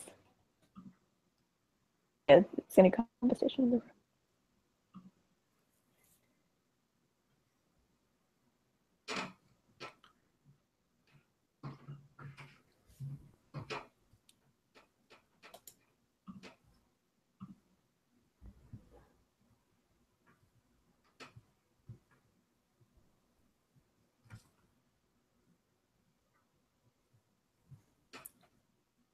And that's the end of my turn too. And is that the end of the game? Have we does a little speech with Maria like apologizing and all that? Does that end the thread? Like, is this story over, I guess? I think it could be. What'd you say? It could be, yeah. I think it could be, yeah. Like, I think, like, to me, it felt like Honoré, like, acknowledged Maria and gave voice to, like, her implicit concerns, I think. He did it in his sort of, like, you know, noble way, you know, like, still kind of arrogant and not particularly, like, not super friendly, but I think it felt like I'm not sure, like, Maria would continue doing things to undermine Gonzalo. I don't know. What do you think, Lauren? Yeah, no, I agree that that feels complete. All right, cool. Then that's the game. We'll play one more time, but that's a whole game of hot guys making out. Lots of, like, tension. Okay, so we'll clear these out. We can take a minute just to talk about that, and then we'll take a break, and we'll come back and play again if that's all right. But yeah, I thought it went really well. Once we got the hang of the rhythm, especially, and the playing of the cards, I thought it started to pick up really well. So. Yeah, no, I like this game a lot. It's a very interesting, unique mechanic, and yeah. I think one of my favorites was when it was like the second scene, and I drew like no face cards. And so a lot of it was like Gonzalo, Honoré, and Maria like doing stuff to Gonzalo, right? Yeah. Gonzalo, yeah, there can be, like, and I think that was like on genre, right? Like, I mean, or at least for the theme of the game, like Gonzalo being like basically helpless, right? Like, kind of. Yeah.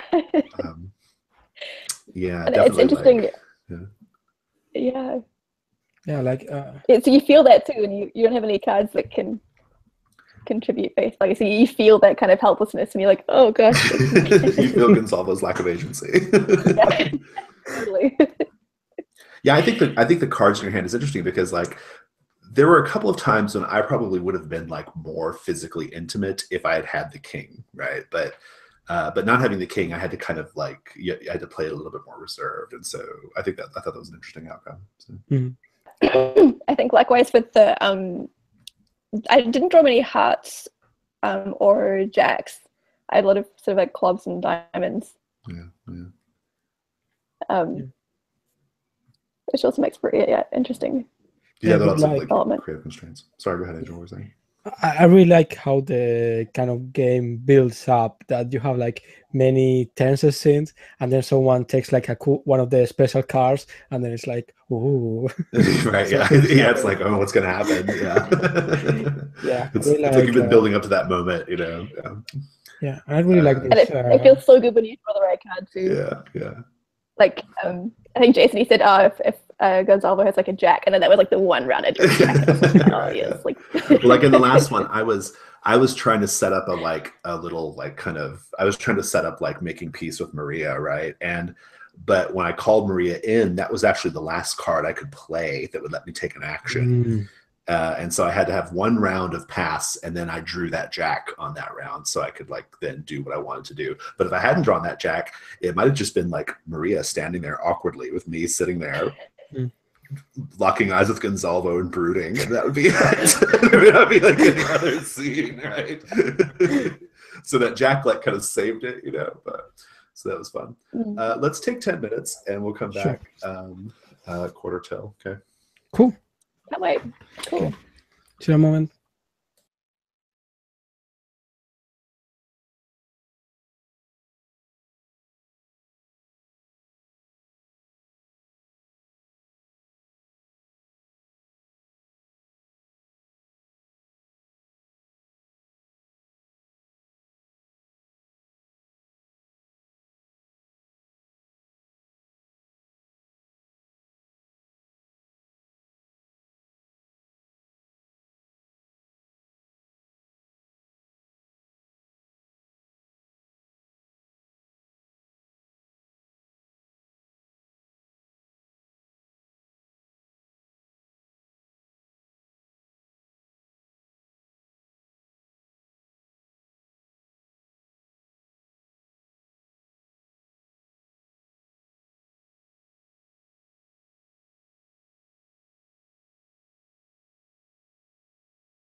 Hello.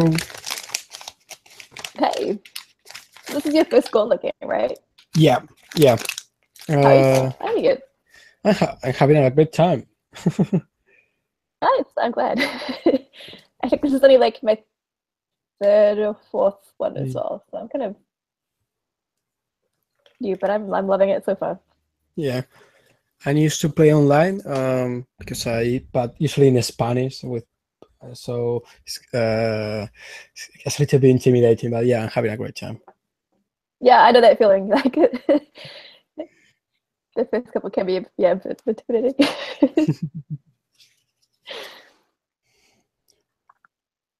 Yeah, no, but I saw this game running, and I love the author of this game and his games, so I was like, I have to try that. Oh, fantastic.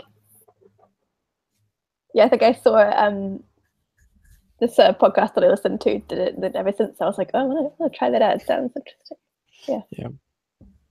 Yeah, I think I'm going to a convention on November, and I was thinking I also bring some kind of not traditional, but games that people like that won't be hard from people to play or anything like that. But I think I'm just going to bring this one. I don't know. I don't Yeah, know it how seems it's like a going to good work. one to bring to a con. Yeah. I think it'll work, yeah. Hey, Jason. Hey, what are you guys talking about? I'm just thinking about bringing this game to a convention and going November. Yeah. That should be interesting. Cool. All right. Well, that was fun. Let's see. Okay, so for our next chapter, our next game, it can be just in the future at some point in the household. I like the threat with the Nazi boyfriend or the Nazi ex-boyfriend, Oh, Franz. There's a Nice. Frankist. Yeah, yeah, Frankist. yeah. There's a character. I think his name is Franz. Maybe let's look. Yeah, France. Oh no. Franz, yeah. Oh yeah, he's a Nazi agent. Yeah. Yeah, Actually, he's Honore's like ex basically, oh, right? lot Who of kind of things, like yeah, going on shows there. up. So it's fun because you can have the foreshadowing, like be him, like maybe we see him on the road coming toward the house and that kind of thing. So, but that'd be my preference. But if you guys have any other thoughts on, there are some other ideas in the book, like page 11. Yes, let's find those. I'm open to any of them. A fire breaks out in the mansion. That might not be. We not be able to do much romancing then, or maybe we do. Yeah. I don't know. Fascist troops surround the town. Gonzalo is depressed by grief for his parents. That doesn't feel like appropriate for making out, unless it does. Unless that's how we console Gonzalo. I don't know. It can be fun. That's the fun of it. Honore is arrested for political crimes. That's pretty intense. So yeah, I'm cool with any of them. I think my personal preference is Franz. So. The Franz sounds fun. Yeah, let's do it. All right. Cool. So we'll enable hidden draws. We'll each get 5. Let me shuffle it one more time. Okay, cool. We'll each get 5 cards. And who do we want to be? We should switch them up for sure. Yeah. Oh wait, what happened to my? Maybe I would like to be Honore this time. Honore. Sure, cool. I have no preference between Maria and Gonzalo. So Lauren, whoever you want to play is fine. I can switch it up. I can be Maria. Okay, cool. All right. Everybody got 5 cards? Let me get 5 cards.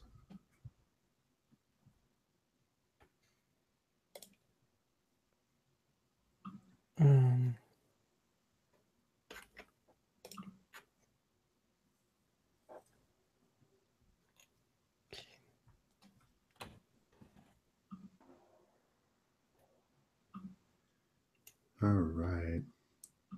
Everybody ready? Yep. Okay, cool. I think the scene is going to be, this is some weeks later. I think the scene is going to be, it's like a bright sunny day in the Pyrenees, and we're heading out for a picnic. So, crossing the yard, gonna have a picnic. It's going to be great. Mhm. And I'll kick off.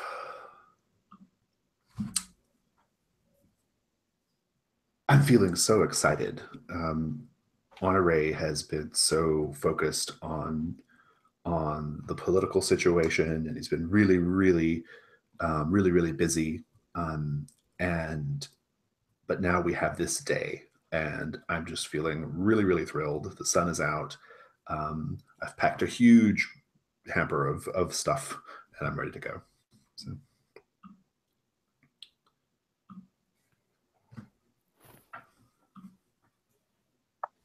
It's Maria, right? Yes, Maria. Yeah. Cool.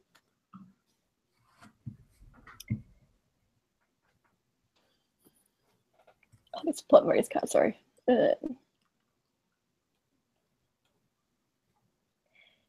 So as Gonzalvo's packing up this stuff, she's going to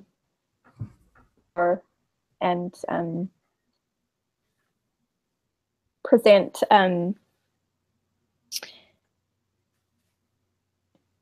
nice bottle of wine as somewhat of a peace offering. Nice. Okay, and Honore. Let's kick this off with some love. Going to put that down there so we see, so we know it's the last one. Okay, sure. Any heard? Yeah, I think Honore pours over some wine to a glass for Gonzalvo, and he says, "I'm very glad to be here today with you. Things have been." Can I ask a question? Are we at the picnic now, or? Yeah, soon we are. Okay, all right. I just want to make sure, confirm we're at the picnic. Okay. Things have been difficult in recent times, but it's good to have you here. He gave you the glass with the wine.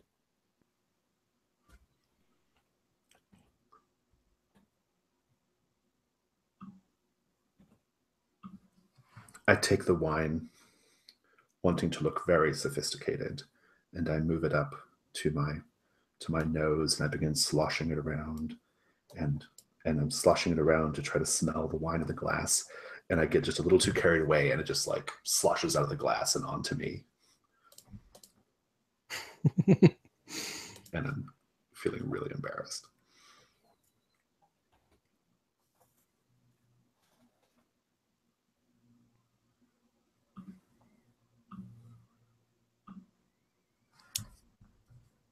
Maria tries to not laugh at this, but a little like giggle snort kind of like comes out because this is ridiculous. And then she leans over and she's like, "Oh dear, let me get that for you," and sort of like pats him down a bit. Silly child.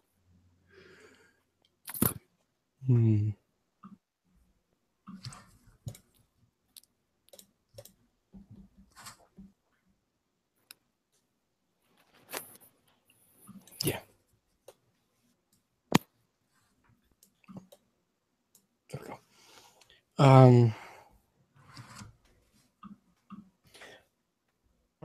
Honore rushes to take out his napkin, and he cleans some the wine, some of the wine from Gonzalvo's from Gonzalvo's shirt, and he says, "Oh dear, you're a handful, aren't you?"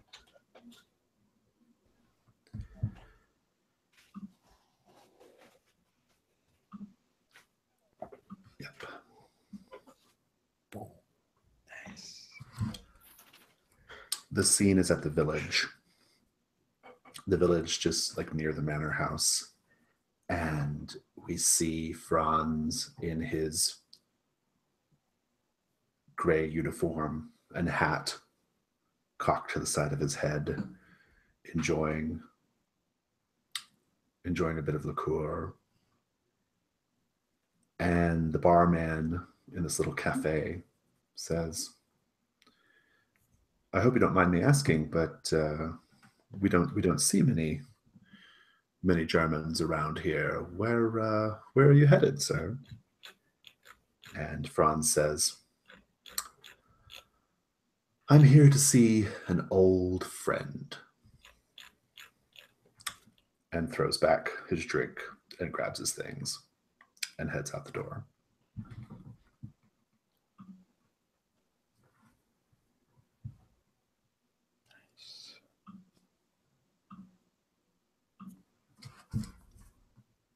Oops, I deleted my card. Oh,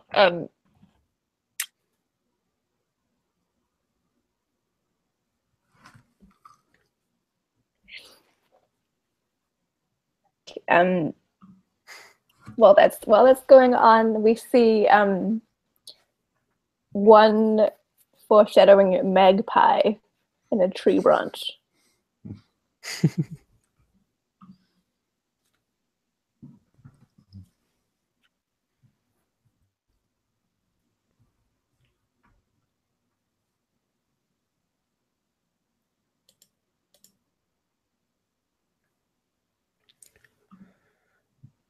And that's my turn.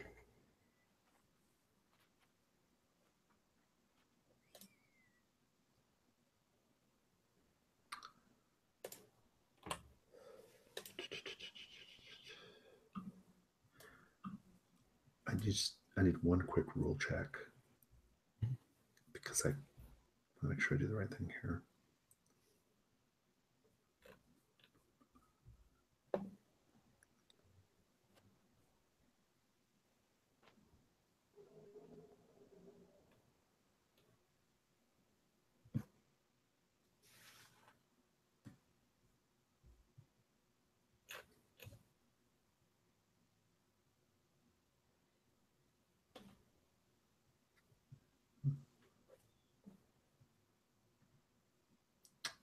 I'm just trying to recall, can you pass without discarding? That's what I'm trying to remember. I don't think so. At least I don't remember reading that. Yeah, I think I'm gonna. Okay, yeah, I think you have to discard something. So I'm going to. Unless you don't have no more cards left, in which case you Yeah. just take a new card. Yeah. But you can because I have I only have aces, and so I want to reveal this to pass, like I'm discarding it, and then and I'm just going to describe basically the feeling of Honore's hands brushing through Gonzalvo's hair as he chides him for his clumsiness, playfully.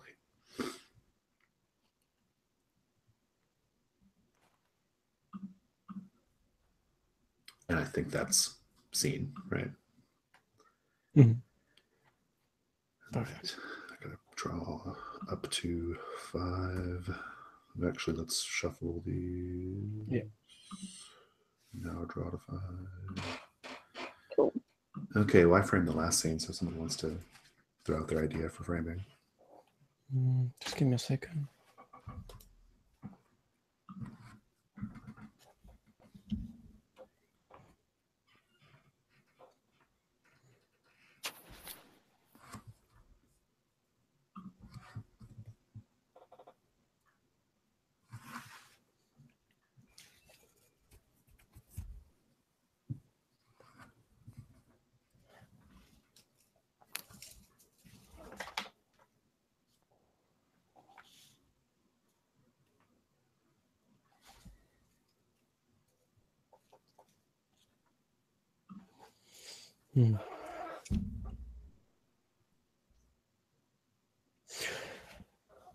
This will be in the same day, a little bit later.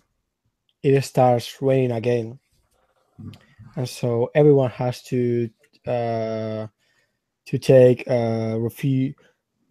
refugee and to take cover in some place. I don't know which one, like a cabin or something like that, Oh, like on the grounds, there's like a little house, like a little. maybe, or somewhere in the town.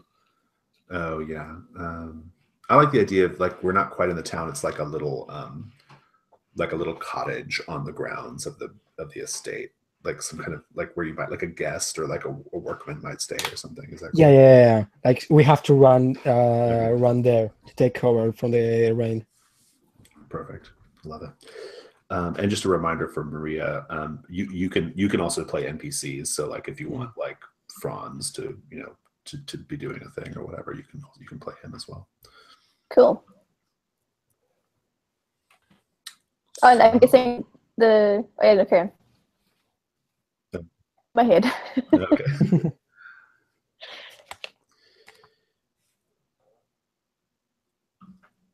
Yep. So let's see here.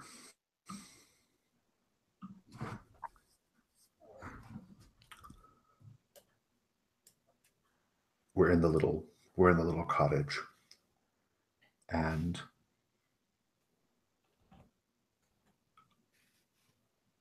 we're in the little cottage, and I sit down on the bed, soaked wet, and I take off my shoes and I empty the water like onto the tile. And I take off my other shoe and empty the water like onto the floor. And now there's just a big like puddle of water like in the near the bed. And I look around desperately for like something to dry it up with. And I reach for like a folded blanket.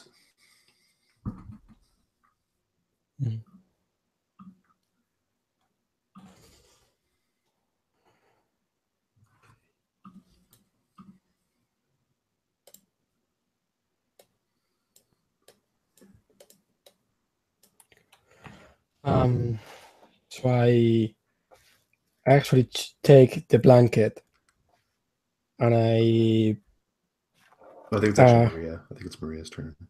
Is it? Yeah. Oh yeah, sorry, it is. Yeah. Oh, sorry. Yeah, it was my fault. Confused. In that case, still a 5. Okay, I can't see that over there. Like a big window bigger. It's what did you play? Or you're just holding that for later, I guess, or Sure. okay. The last one that counts is a 5. It's a 5, yeah. Okay, cool. Okay, good. Cool. Oops.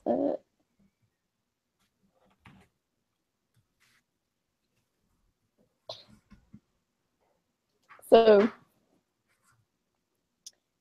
Maria looks up and sees Gonzalo dripping wet, tending to himself, and has that instinct to tend to him, but instead turns away and busies herself with getting hopefully some sort of fire started by the like a little hearth furnacey thingy instead. Yes, now I use the 6. So yeah, I reach for the blanket and I take it. And I start using it to clean the rain off from Gonsalvo delicately, with firmness, but with certain delicacy. Yeah, basically I just clean it up slowly. A heart. Nice.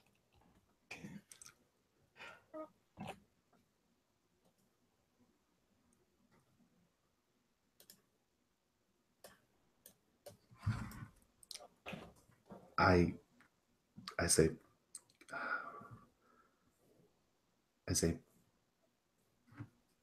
I begin to undo my shirt. And I undo my shirt and I kind of stand up and I say, Honore, will you help me take it off? It's soaked right through.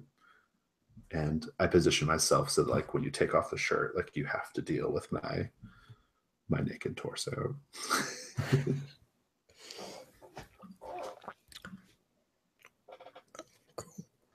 I do help him.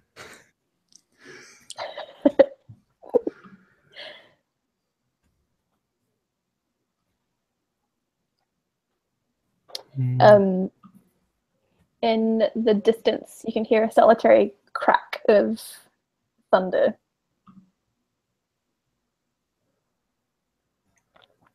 Mm.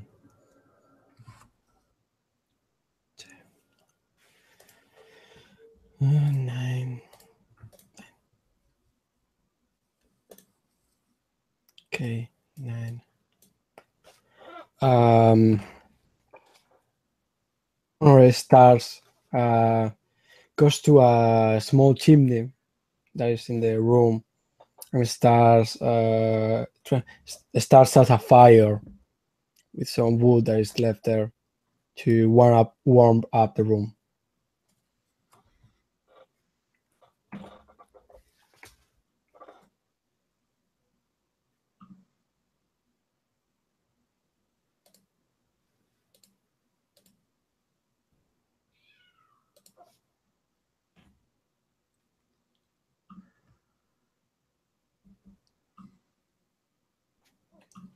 Olivier grabs a stack of dry blankets and pillows and makes a little spot near the fire, lays out a blanket, lays out a couple of pillows, and says, "This looks like it'll be a comfy spot," and lays down on one side of the blanket near the fire and looks at Honore and says, "Care to join me?"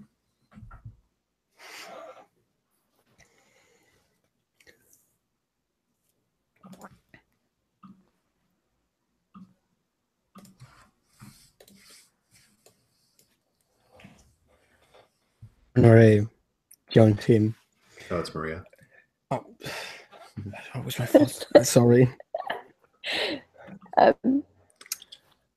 the fire catches, this unique scent of peat and smoke that complements the room atmosphere.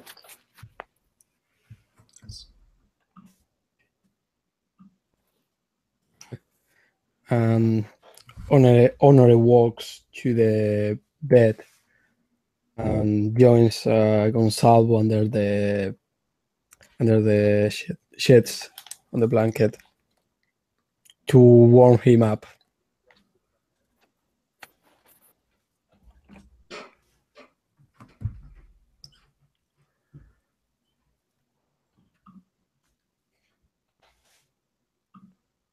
And we've got an extended scene here. Ooh.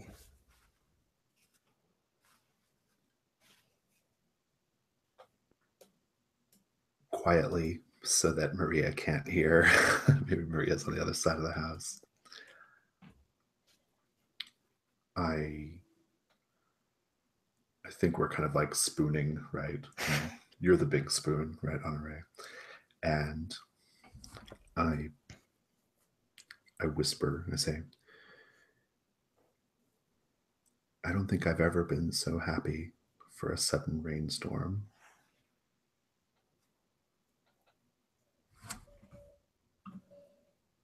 And we can keep it going a little bit because we have a whole page.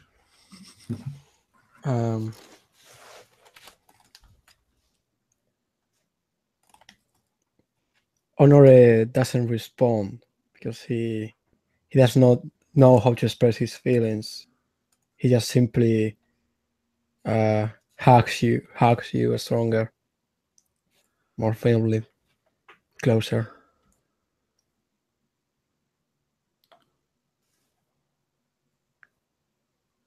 I haven't felt this safe. I haven't felt this safe since well, since before my parents died.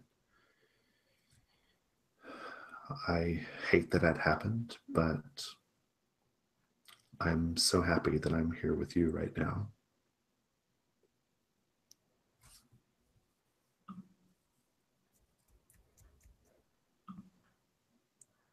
And that could be seen if you want. Yeah, I think so. Okay, good. We're on a jack, so.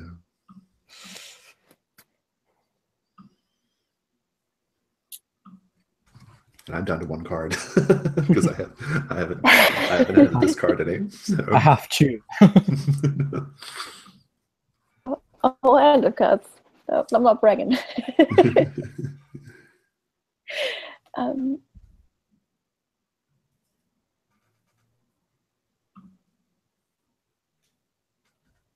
I'm going to add this detail of the delicate glow of the,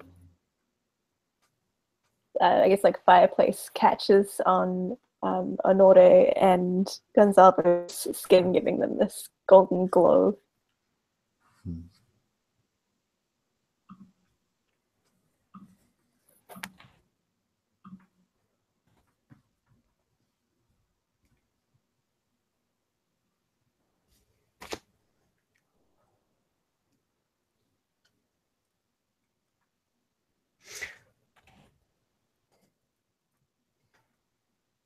And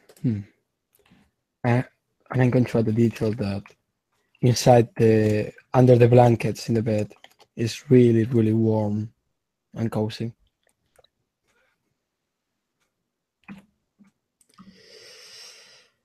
Yeah. Oh, Jesus Christ. Sorry. It's perfect timing. It is. A couple of hours pass. Even after the rain has stopped, our little troop is still in the cottage.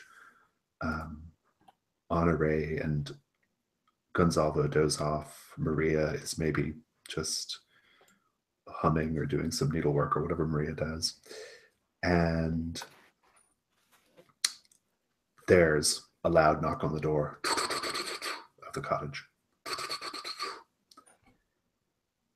And it's Olivier, the manservant, who we haven't seen yet, but he's come up from the house. He's got his like rain galoshes on and his raincoat. And he says, Master, I'm glad I found you. You had a caller several hours ago, someone who I'm sure you'll be very happy to see. I've been trying to look after him.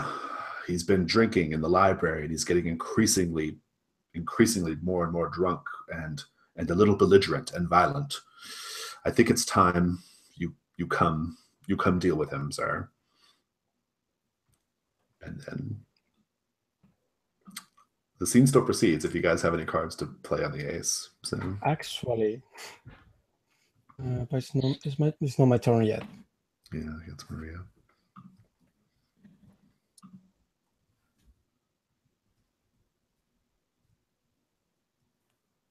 I will add the detail of the stark contrast of the warm home and the gust of like cold that sneaks in from the front door as Olivier opens it.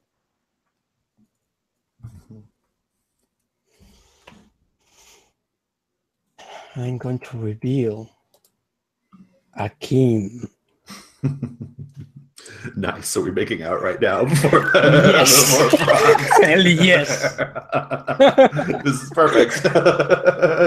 Nothing makes me want to make out more than this moment right now. I basically get out of the bed and I look to Maria and to the guy, which name I don't remember. Right? Olivier. And I say, I will deal with him shortly.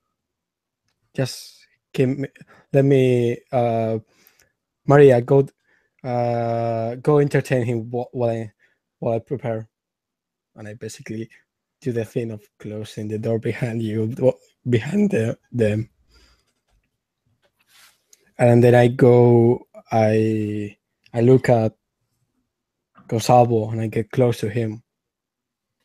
I sit down beside him in the bed, and I look him on the eyes, and I say, "Whatever happened next, I will protect you." And I sit up and I put my arms around your neck and I just kiss you passionately. Yeah, and Honor kiss you back. Awesome.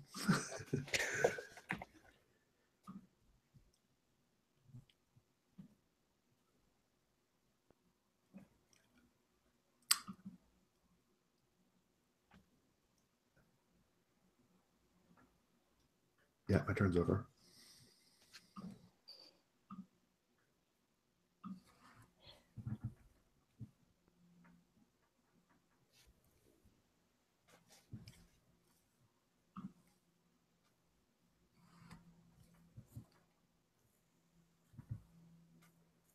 My turn's over.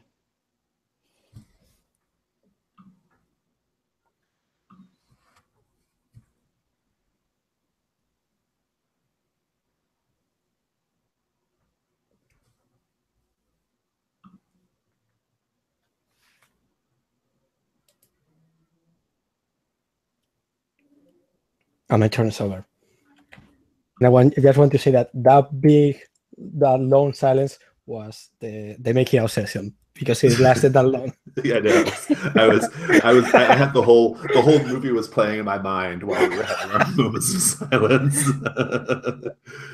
That's the scene. Okay, cool. Let's delete these, shuffle, and draw up to 5. I'm going to have to roll 5. I've spent all my cards. Yeah, I spent all mine too. Yeah. Okay, so do you want to frame this time, Lauren? Oh, sure. I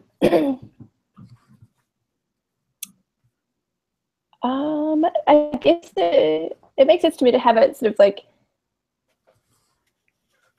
front of the house, or like sort of going toward the library, deal with this guest that Yes. has arrived.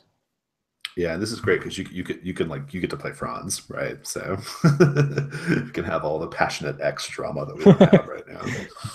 By the way, one thing I'm confused about on the rules is that what is it? It says on page 19, talking about the threat. It says the threat can act during any turn, even a turn where no ace is played. Oh. Any player can, during their turn, have the threat act in a manner appropriate to the number of aces on the table. Okay, so we can always like have the threat do something. Okay, well, yeah, that's a good point, I guess. Yeah, that makes sense. But you still have to draw a card, right? Right. Yeah. I think so. And also, I think there's an open question of: do we think we de-escalated because well, for one thing, we don't get any chances to do it, and also the face cards let you. But also, like, because we've kind of like solidified our bond, we're not likely to let Franz come in between us. Like, do we think that's a de-escalation of the problem? I mean, I would say yes. That was kind of Honor preemptively saying it's going to be all right. I don't care what's going to happen, right? Yeah. I think that's good for 1 ace off the table, personally. So. Yeah. Cool. All right, but he's when acting as Franz is, I'm guessing when you. Oh, sorry. Oh, go ahead. Sorry. Oh, when playing as Franz, I'm guessing it's just the same as like you just play a card that like an action feeling. Yeah, you just show you just show Franz's thinking or do an action for him or whatever. Yeah. Cool. So we're basically like coming into the house, confronting Franz. Is that the idea? Yep. Awesome. I'll kick us off.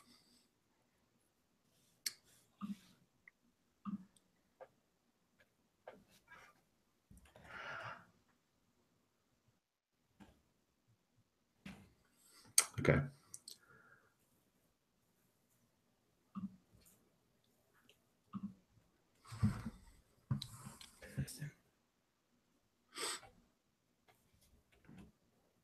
we've all arrived at the we're all in like the sort of like main hall, and Franz is in the library. We can hear Franz like singing some German song, Deutschland, Deutschland, or whatever, inside the library. He's kind of drunk, right? And Gonzalvo, I can tell that Honore is kind of steeling himself, like for this moment, and I just walk into the library. I just walk into the library and I march directly up to Franz and I say, "Don't you know that, well, you're being a little loud. You should show a little more courtesy when you're in someone else's home." That was me being a direct heart.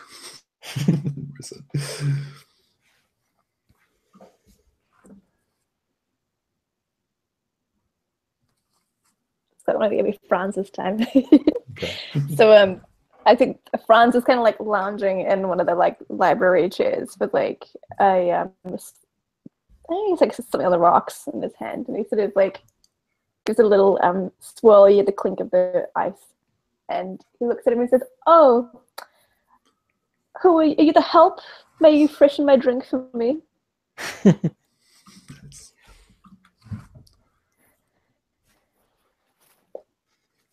That was an 8. Okay.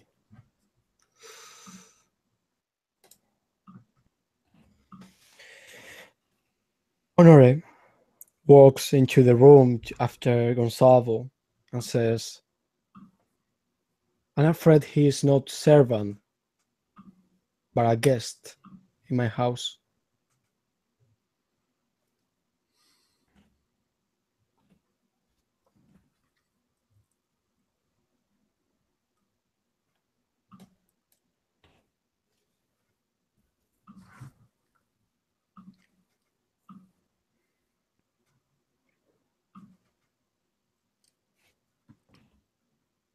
And that's my turn.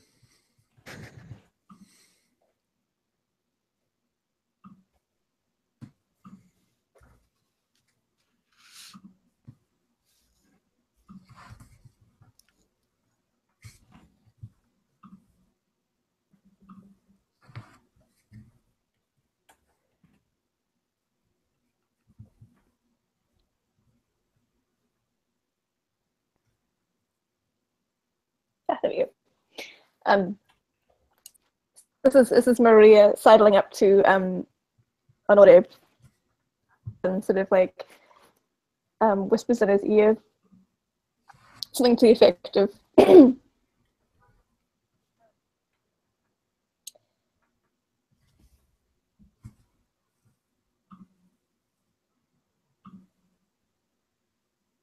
"So, Desire, I may see to our guest, and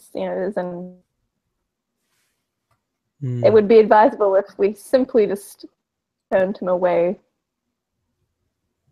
Okay, so to use that card, I will have to basically ask you to take him away. Okay, I'll keep that for now.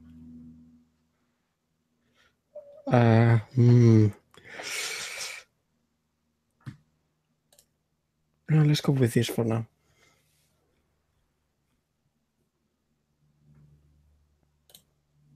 Okay, a queen.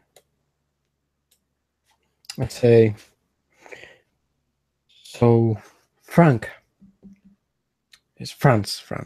So Franz, what has brought you to my house? It has been a long time since I've seen you.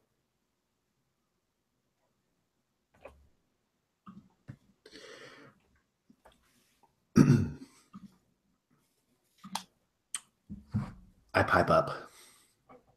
"So how do you two know each other?"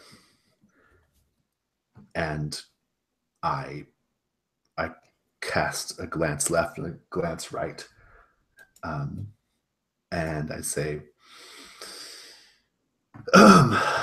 "Just seems like maybe there's something going on that nobody wants to tell me." And then I I begin to storm out the room, but I trip up on my shoelace and stumble out of the room.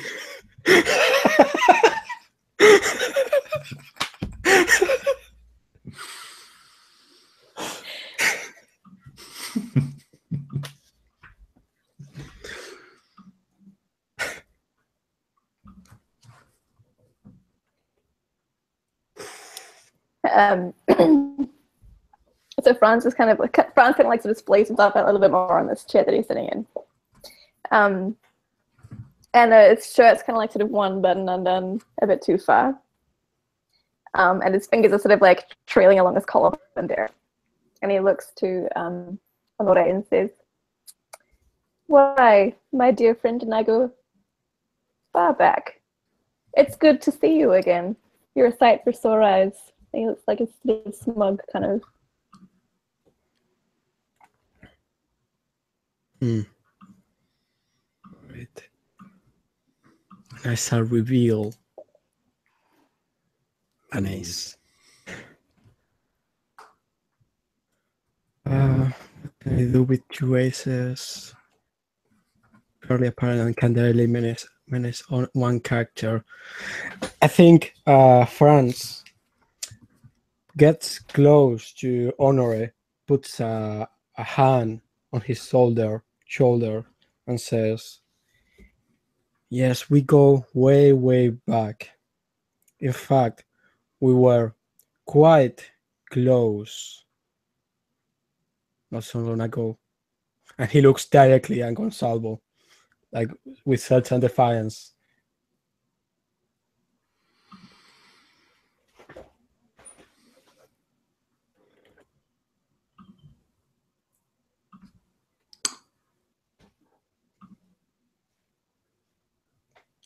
You hear the tick-tock, tick-tock, tick-tock, tick-tock of the grandfather clock in the library.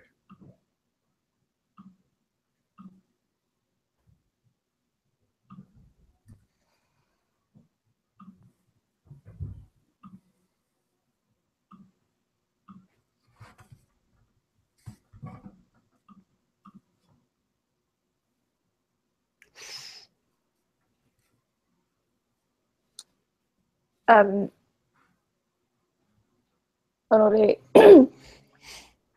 sort of leans over Franz. He can catch the whiff of his cologne mixed with the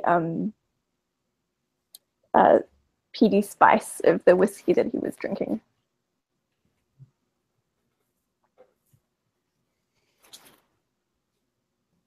I'm going to use the queen that Maria gave me to tell her. Anyway, I'm sure it has been a long travel for you, Franz.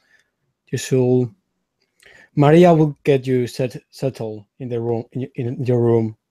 We can talk later during dinner.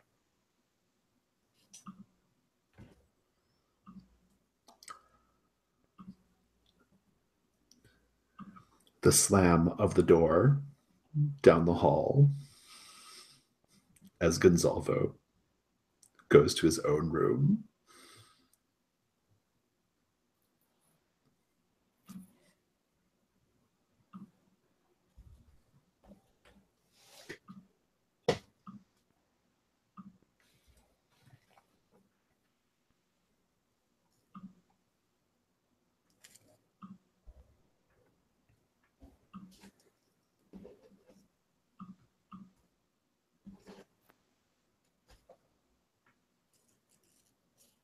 It's my turn.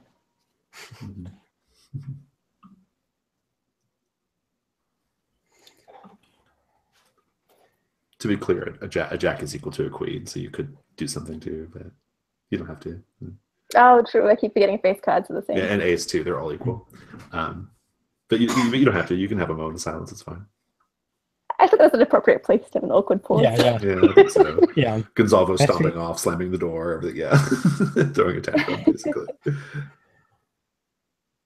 Okay. The last time we hear are the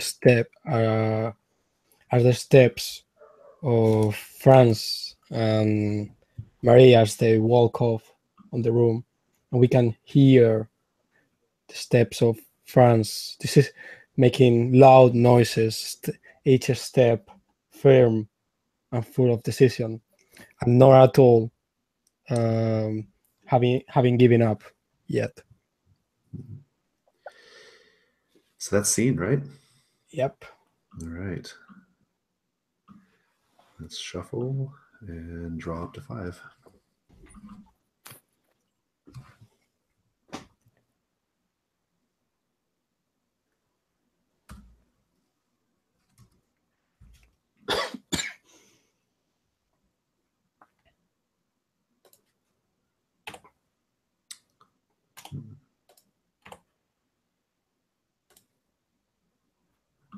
I'd like to frame it as it's right before dinner. It's that same day, obviously, and Gonzalvo's in his room. Franz is allegedly in his room. Honoré is probably like pacing back and forth in his study or whatever, right? Maria and Olivier are getting dinner ready. Everyone's just in their own little camps with this like tense moment before dinner. Okay, That's what's going on. And I will kick off.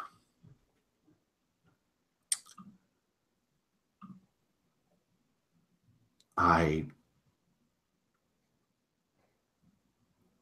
am laying down on my bed with my arms crossed, still in my like, slightly damp clothing. And I am just like so angry. Like I'm just really, really angry. I'm feeling just so like I'm suddenly feel like an outsider. I feel like a fool. I feel like Honoré is there's something he's not telling me, and I just feel really, really frustrated. And I'm just kind of like my fists are balled up, and I'm just like pointlessly slamming my fists on the bed right as I lay there, like trying to get my anger out.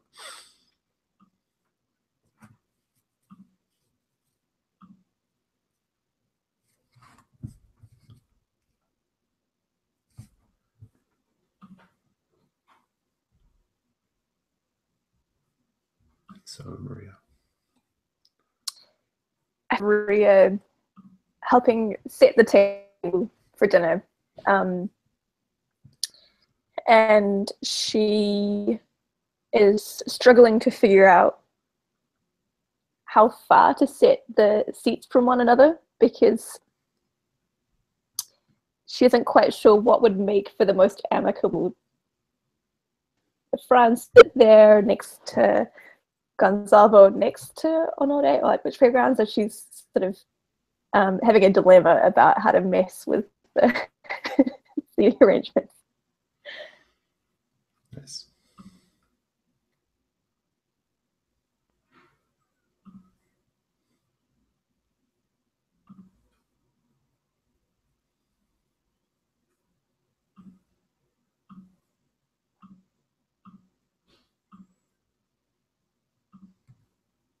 Oh, you're muted, Angel.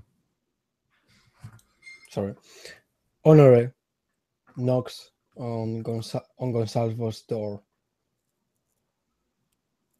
and waits for him to let him in. And when he does, he enters the room and says, I noticed you were upset before.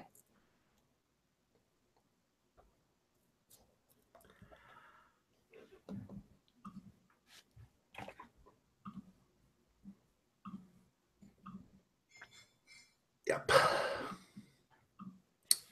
So I've got a jack, which is my big card. Oh, nice. Perfect.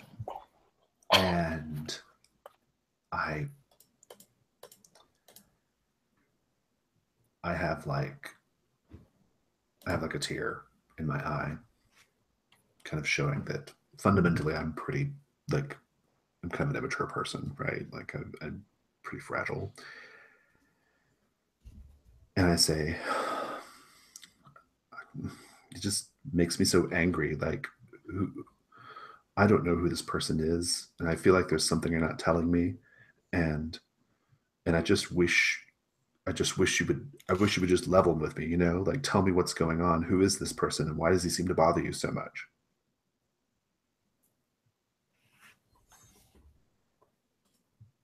We can keep going a little bit because we have a Jack. So I say he's someone from my past, someone I haven't thought about for a long time.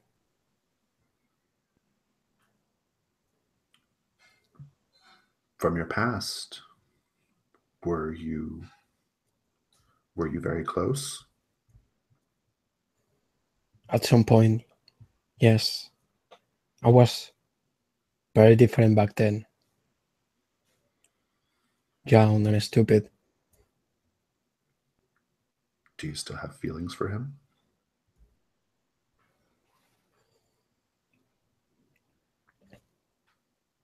Nothing remains now. And I grab you and put my face on your chest, or hug you and put my face on your chest. And I say, I don't like the way he looked at me down there. I think he means to hurt me, you, us.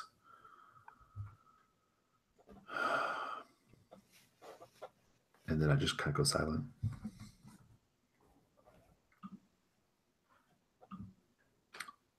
I think that's good for the scene. Yeah.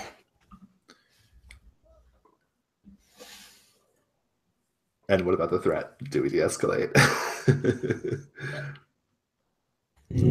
I was trying to. I'm trying to like show my concerns about Franz, and again, just further strengthening that bond between Gonzalo and Honore.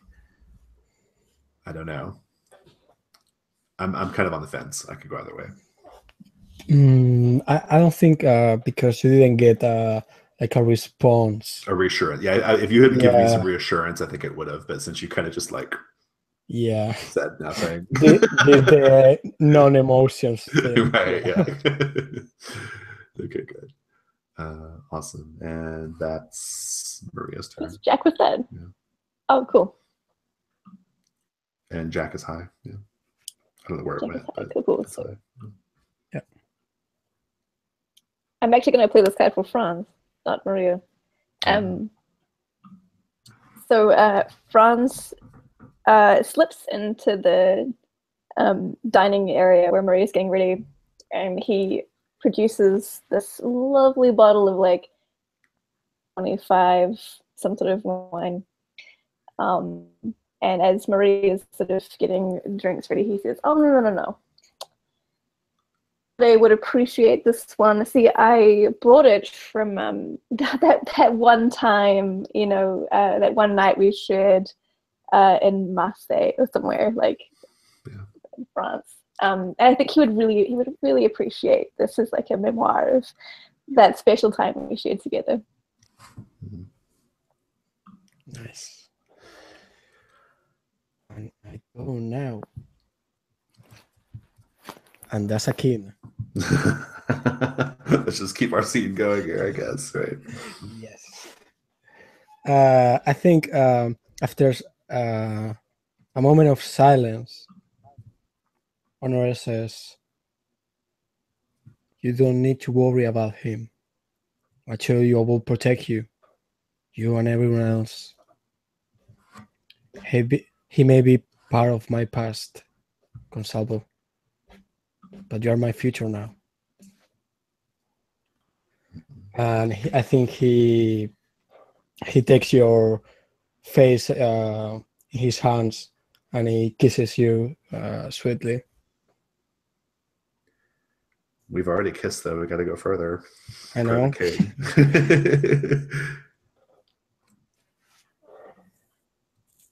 And I think, go ahead. Yeah, I think he starts taking off your shirt slowly. And I think I actually stop you and I say, "No, let me undress you." And then I like and then I undo your shirt and stuff, and that's where we go. Yeah. Reverse things a little bit. Nice. That's good. So you said that, okay, so you said that like when we pass, we can choose to show the threat doing up to their threat level, right? Like something up to their threat level. It's not clear when you can do that or what you need to do that. I think you can just, I'm not sure really. I think that's how I played it before. Like instead of like showing an environmental detail, you can show the threat doing something threatening, right? That's cool. Yeah, I'm going to go with that, and I'm going to pass and do that. As Franz, so the threat level is he can threaten one person. He's threatening to one person. So as Franz actually takes the glasses from Maria and like sets them out, right? One, where he sets them out where Honoré will be, sets them out where he will be, presumably in the middle, and then Gonzalvo will be at the other end of the table, and he pours the wine. He pours wine for Honoré. He pours a glass for himself. He pours a glass for Gonzalvo, but he puts in something a little extra for Gonzalvo, something that he produces from his pocket when Maria's not looking, a little powder of some sort. He sprinkles it in there.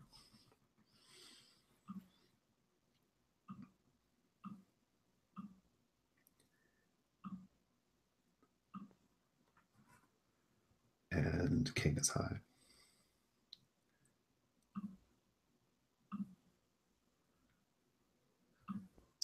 From the kitchen, there's that comforting scent of like roasting vegetables and salt and spice.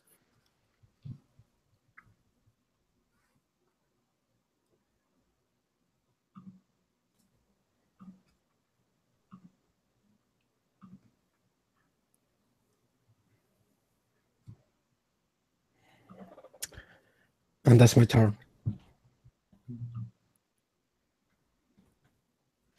So I think that's the end of the scene. I pass. Yep, we all passed. Yep. Cool. That was good. All right. And we'll draw up to 5.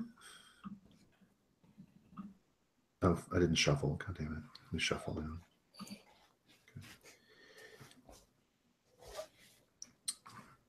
Oh boy, it's getting tense. Where are we setting this one at? Angel, you can decide. I mean, obviously over the dinner. Okay. Sounds good. Yeah, I guess we gotta resolve that, right? We've heavily foreshadowed bad things happening at dinner. Awesome. Just a second. Yeah, whenever you're ready, just let me know. I'll get going.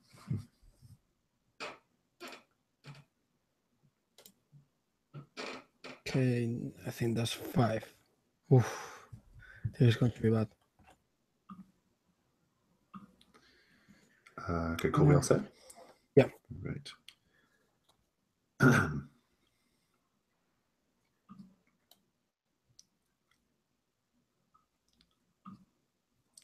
Starting fairly high.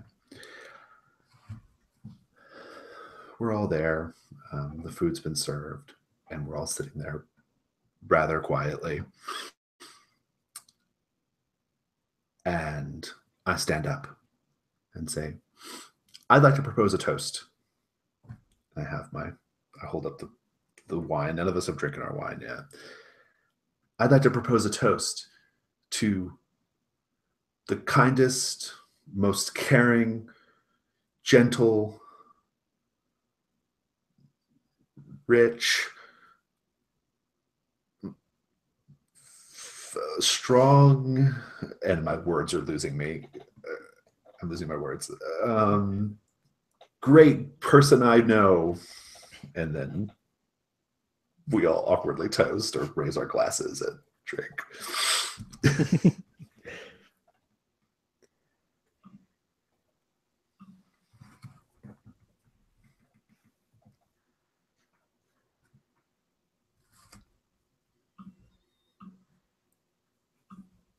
So Franz takes his glass and toasts to the some pie toast that Gonzalo gave.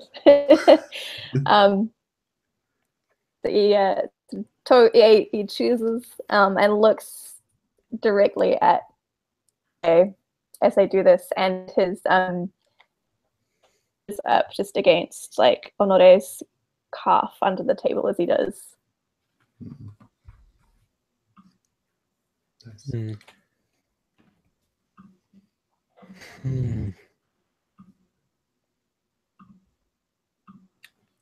So the last card was a 10. Oof.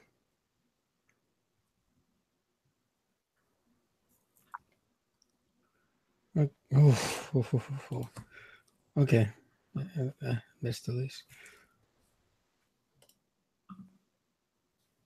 That's an ace. Ooh. Does that raise the threat too? Yes.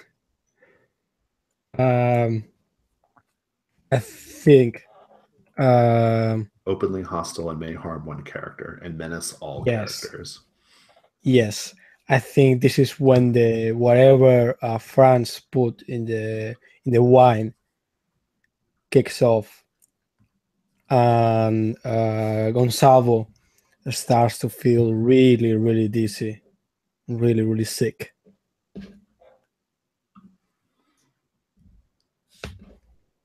And do I just like pass out or like fall? I guess like It should be pretty dramatic. I think I just like yeah. Ooh, that's 3 aces. Yeah.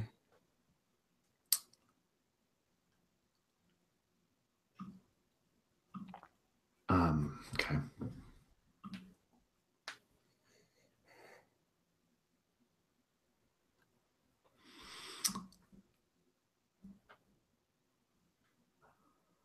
I'm done. Oh hell.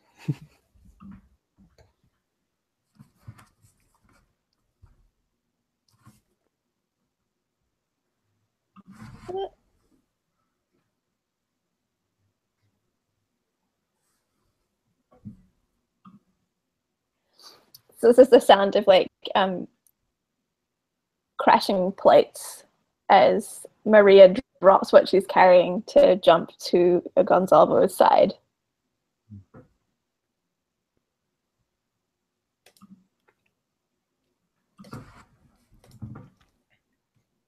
And as everyone is running to attend Gonzalo, no one hears that, but we, as Franz quietly laughs to himself.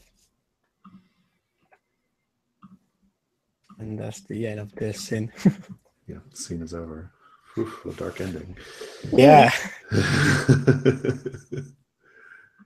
Okay, drop to 5 and yep. Okay.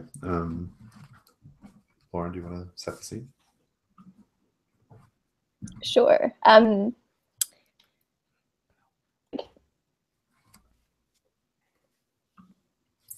I kind of like them taking it maybe to Gonzalo's room, like maybe he's come to, or maybe he's still out. But I kind of feel like you're tending to.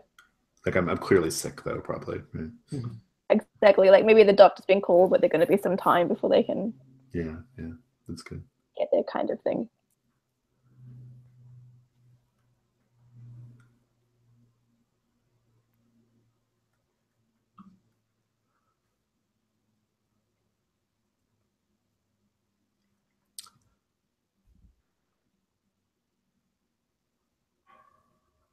Yeah.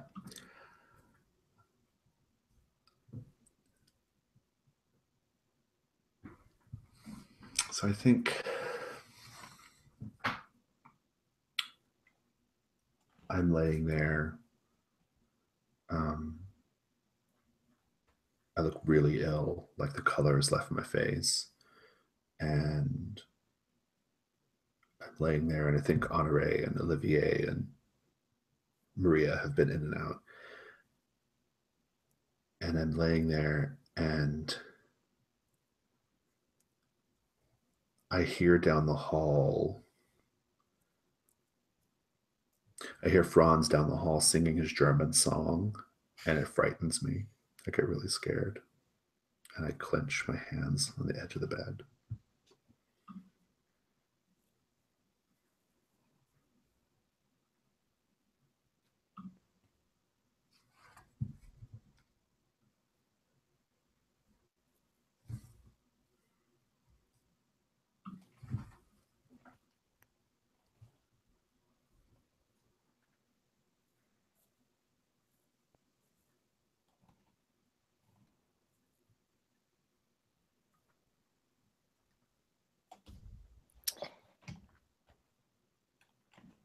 While Gonzalo is resting, takes this opportunity to maybe corner is like a strong verb, but corner Honore in his study.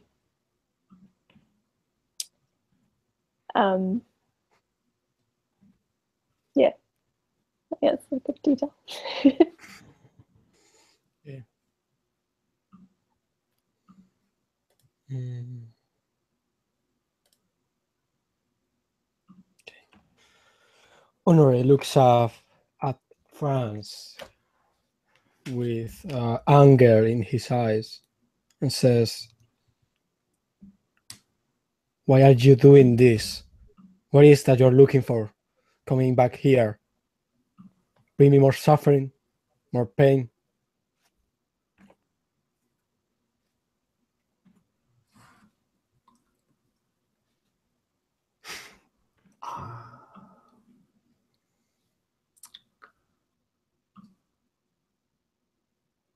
I'm going to discard to do threat.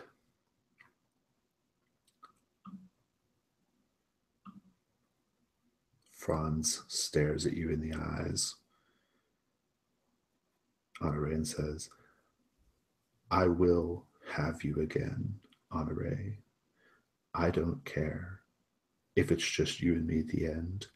I don't care about Olivier or Maria, and I certainly don't care about your new little friend. I'll go through all of them if I have to get to you."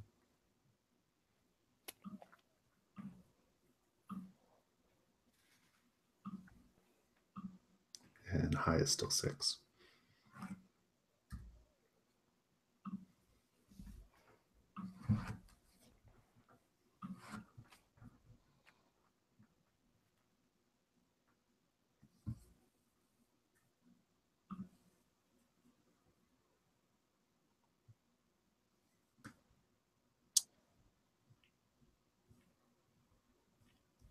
Franz then slowly advances towards Honore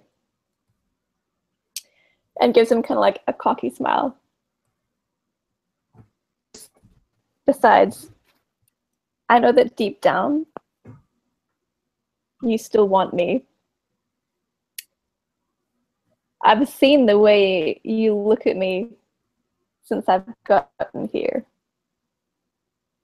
And I know that I can offer a lot more than that inexperienced child that you have here.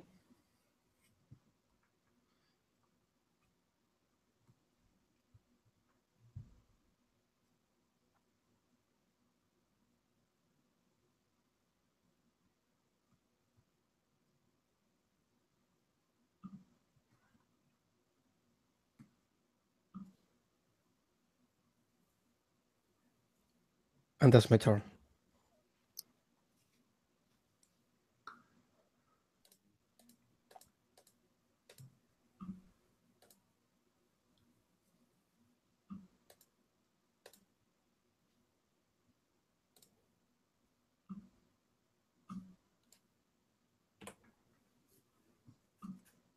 And that's my turn.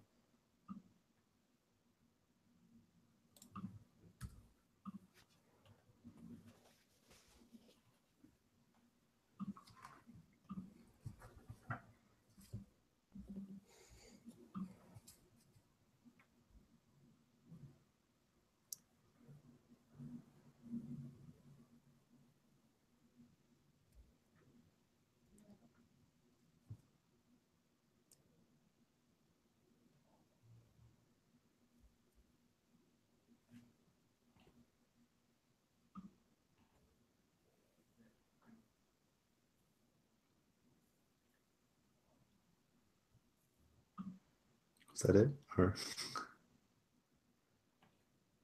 Oh, is it? Whose turn is Yeah. it? Is it? it was mine. I said that was my turn. I thought you were just doing a really long silence. Maria. Oh, sorry. I can. Yeah, that works too. I had nothing else to add. It went a little long, so I thought, maybe. It was a good call. So that's a pass. Yeah, that's a hard pass. Okay.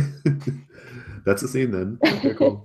Ooh, so we don't know what happens next. No, we don't know what happens next. Okay, we have to just frame up the future. Let's see where it went. All right, I'm drawing one more to get up to 5. Still, Do you need to reshuffle or? I reshuffled it. Yeah. Oh, cool. Yeah, still 3 on the table. Oof, it's still like very menacing and bad. Yeah. I'd like to frame up with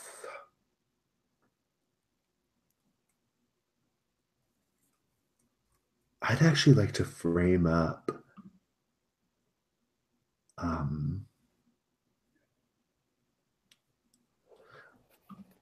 I think it's like actually as much as a week in the future. Okay. Franz is still staying at the house. Honore hasn't been able to put him out yet. He hasn't had the nerve to do it or whatever. And we find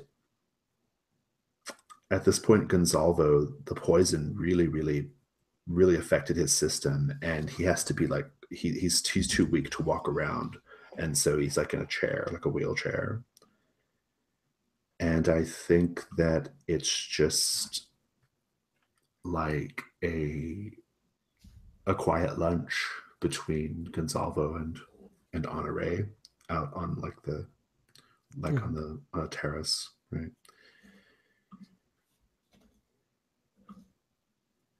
And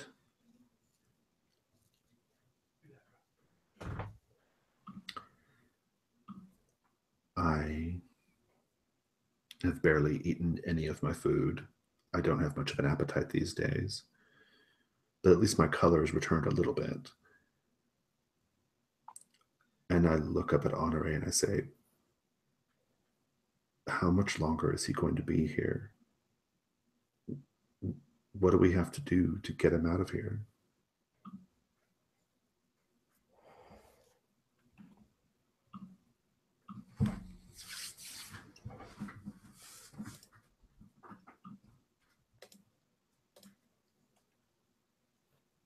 The mood the past week has been quite tense.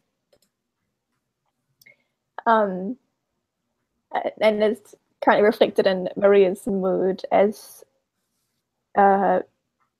Gonzalvo speaking. She quietly, demurely steps in and just like fills up his tea a little bit and like another sugar in his tea. What's the high card right now? I think it's a 6. 6. I played a 6 anyway. Okay. There's a 5 just hanging out here. I don't know. Yeah, I put that by accident. Okay. You can hide it again. Oh, yeah. Okay. Anyway.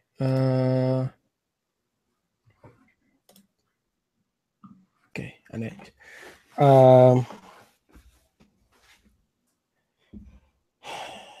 Honores thanks Maria for the tea and says to Gonzalvo, I'm afraid France won't live.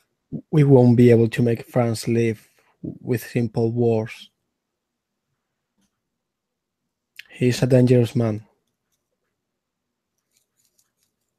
but I will take care of it.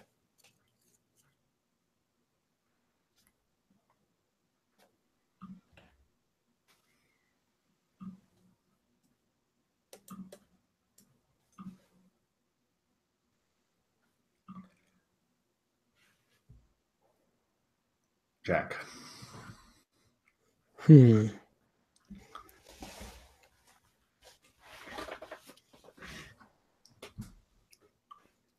Honore.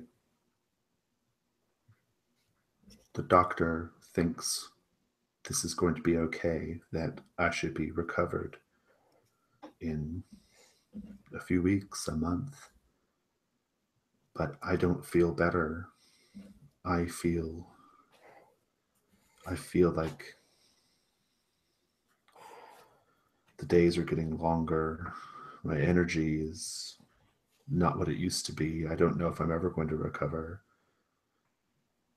I might just eventually wither away completely. And I don't want that to happen, knowing that he's still here. And I don't want that to happen without you knowing that I love you. I've never loved anyone so much as I love you. And I may not have many more times to say that.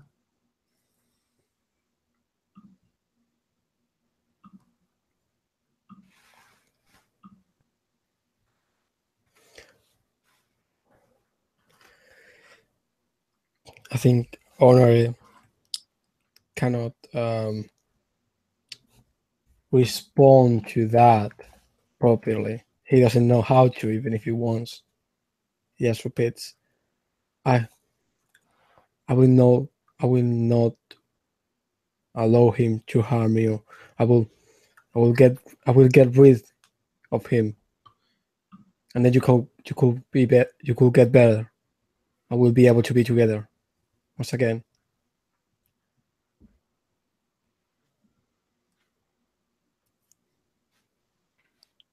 And my little, there is a solitary squawk of a magpie on a treetop in the distance. It's magpies. Yeah.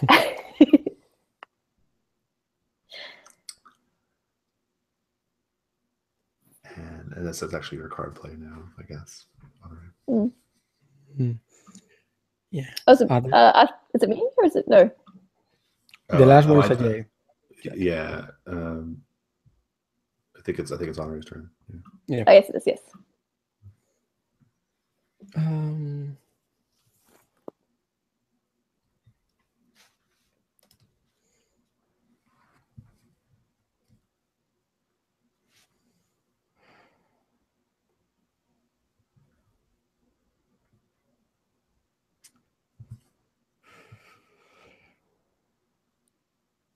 And yeah, that's my turn.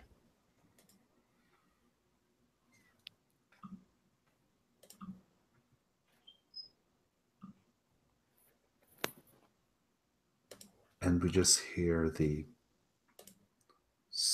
creaky, squeaking noise of the wheels on Gonzalvo's wheelchair as Olivier pulls him away from the table to take him back to his room, which ends the scene. So.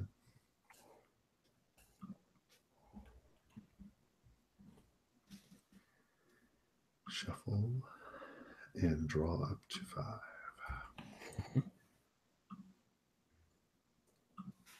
Story is taking a tragic turn. Yeah, I'm not getting any good card, so I'm like desperate. We shall see how it goes. Who wants to frame the next one? Ooh.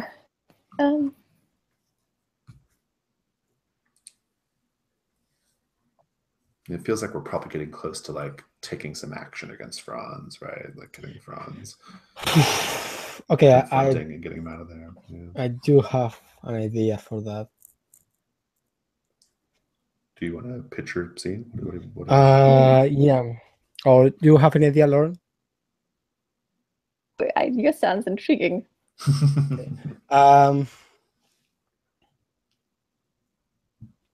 think Honore has called upon everyone in the house to come to come out on the garden behind the big mansion with the mountains on the back.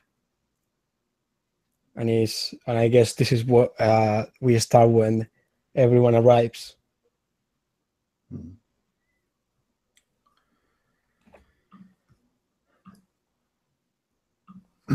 I'm wheeled out. I think I'm probably the last person to arrive. And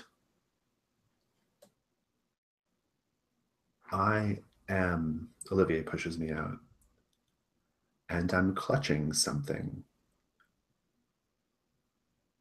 beneath my arms, a little bundle of something that it's pretty obvious I'm keeping it hidden, whatever it is.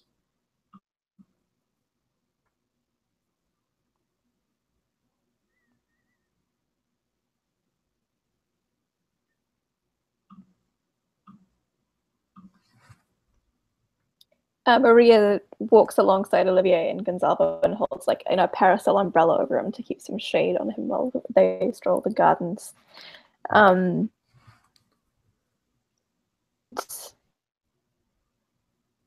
She asks him if there is a particular spot in the garden that he would like to rest in while this is all going on.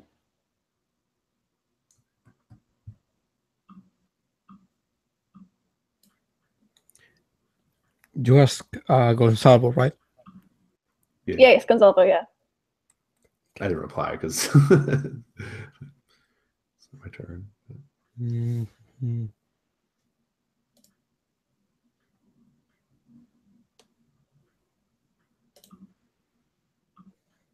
Okay.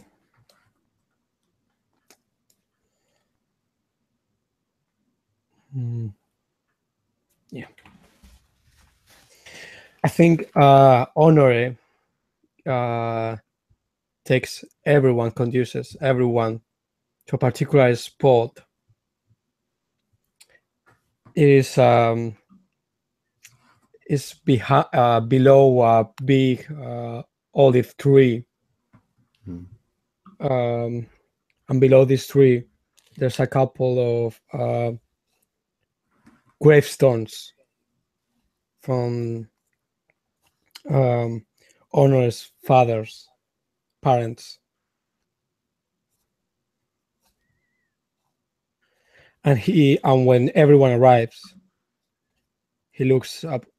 He looks everyone in the eyes one by one and says, "It is time we put an end to this situation."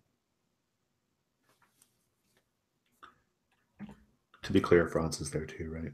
Yeah.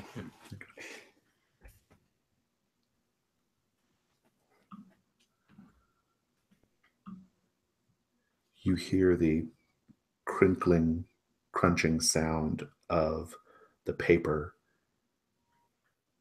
of the package in my hands as I kind of nervously fiddle with it.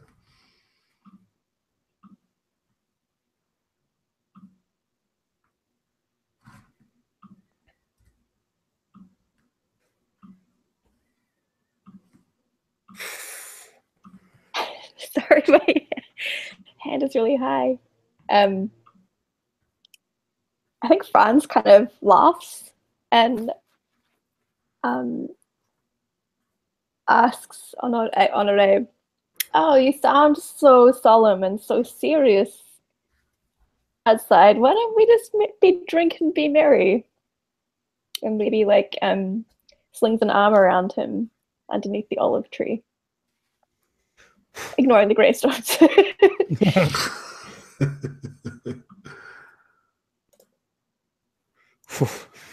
Okay. Yay. He says he gets out of the out of the embrace of Franz and looks at him and says, "No, I will not allow this anymore.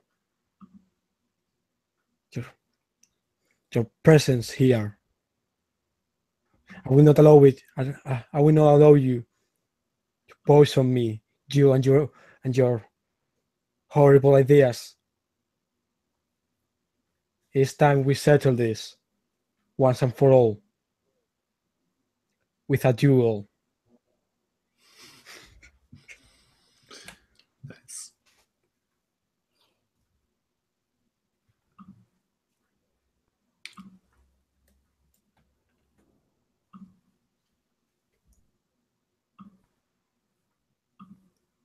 And I say,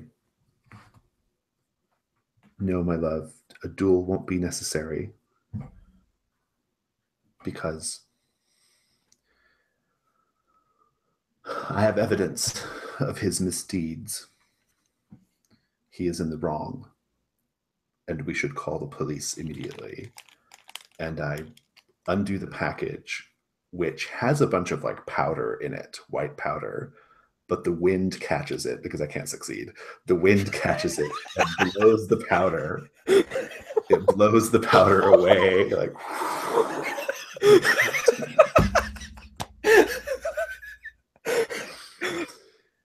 And I just sit there looking at it, all of my evidence blown out, gone. And Franz laughs.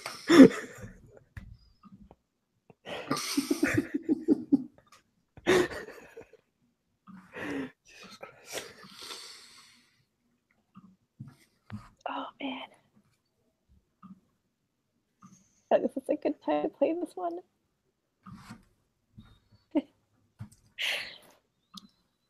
So Franz laughs, and I kind of feel like this is just going to be short and sweet, but he turns to and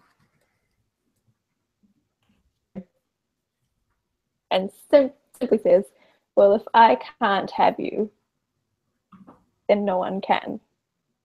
Oh. That's the big one. The threat is in full power and may greatly harm or kill one character, as well as harm any other character. Is there an ace? Yeah.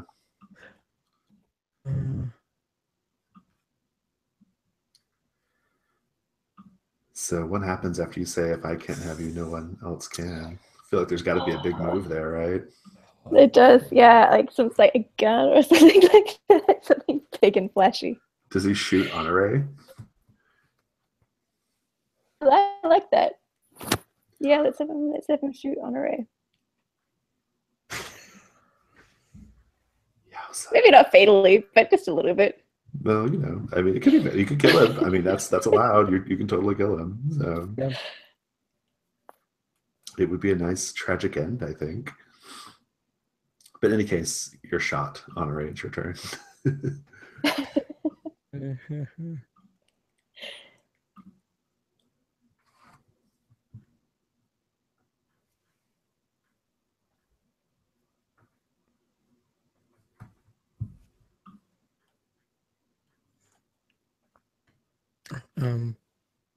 So is it my turn or? It's your turn. Yeah.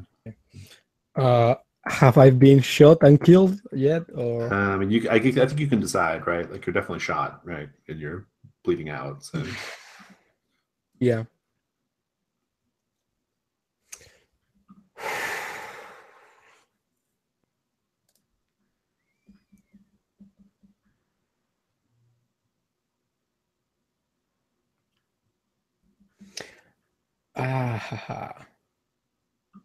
Just give me a second. Yeah. I think after that first shot, there's a moment of silence, broken by a second shot, sound of a second shot, resounding through the mountains, and we don't know yet where it came from or who hit, because I cannot act, but so.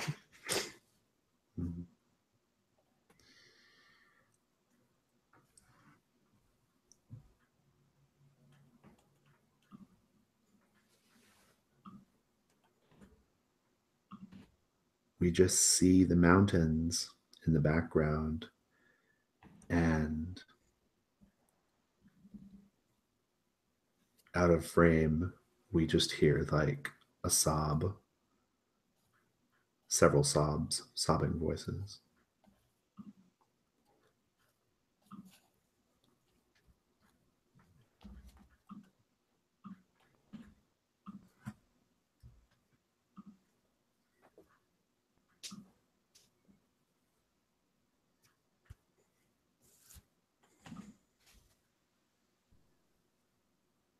That's my turn.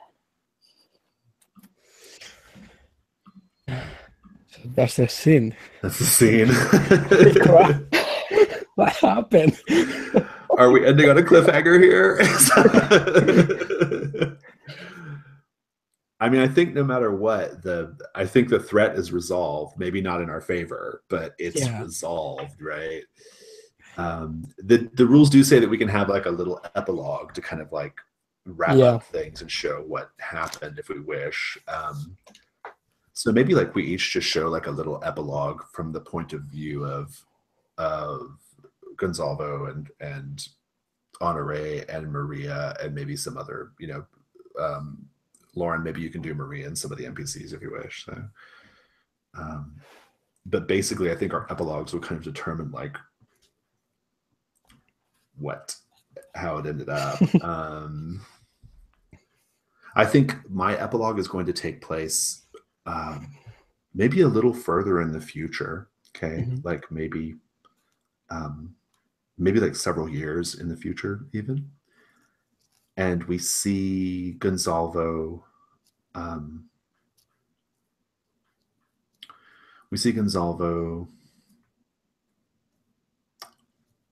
Walking into the study of the great house. And he sits down at the desk. He's dressed a little bit more like a little more adult. He's got some facial hair now. And he pulls out like a ledger and some books and some other things and begins just like going through the books and making notes. And like he's kind of there, like managing things at the estate now.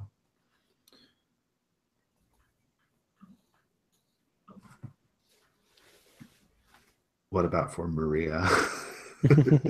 Yeah, gosh. I think, this might be like a bit of a like slice of life epilogue of it. Yeah. But I kind of feel like she's still with the estate, and we sort of dusting up, like doing a bit of dust in the dining hall, and she comes to like this portrait of Honoré that's still there, still big and bold and beautiful on the wall, and right. Her dusting it sort of just pretty much in black, maybe like a tear runs down her cheek. Whether that's because he's dead or because she's lost him, we'll find out the next epilogue. Yeah. So, Honoré, how do you want an epilogue? You could go in the past too, right? You could show like the past, I suppose, as well. I think. It has to be. I think my epilogue is that we see what we saw on the previous scene, that they're seen under the tree with the gravestones, but this time there's a new one, a third gravestone, and in that it says it's written the name of Honoré, and there's a bouquet of flowers, fresh flowers, in there. And now Gonzalvo is the lord of the house, and he's the one that's there alone, as how Honoré was. Yeah. And there's one magpie sitting on top of the gravestone. Okay, well there's our whole full story arc. We get the entire saga of Gonzalvo and Honoré and Maria. Full circle.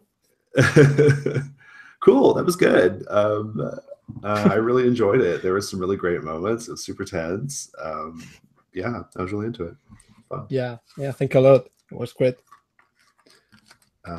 Any other feedback? Anything else we want to talk about before we? I loved it. I thought it was so great. I had a fun time being evil. So it was kind of nice just to sit back in the second half and just be the evil ex-boyfriend.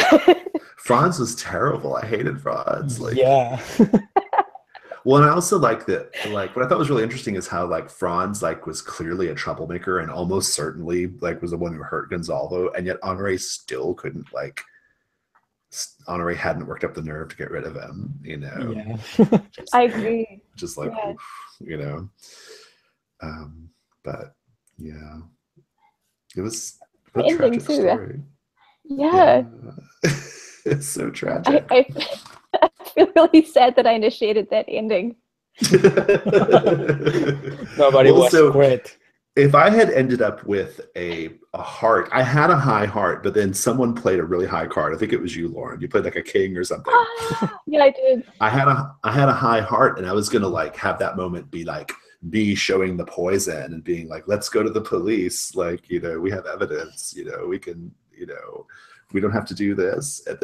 But I didn't have a heart. And so I was like, well, I guess that can't work out, right? Like, because Gonzalo can't succeed at things like that. So, yeah. Oh my gosh. That moment with the powder like just flowing. It's just like, what? I was like, God damn. I have the evidence. That was so beautiful. Yeah. Well, it was You were super a great fun. Gonzalo. Yeah. Yeah, thanks. Yeah, it was. You guys did a great job. I loved it a lot. And I want to play it again, like at some point soon, because every time I play this, I forget how much I enjoy it. So, or I remember. Yeah. This is amazing. Cool. Well, I don't have anything else. But you guys enjoy the rest of your day. I'm gonna stop.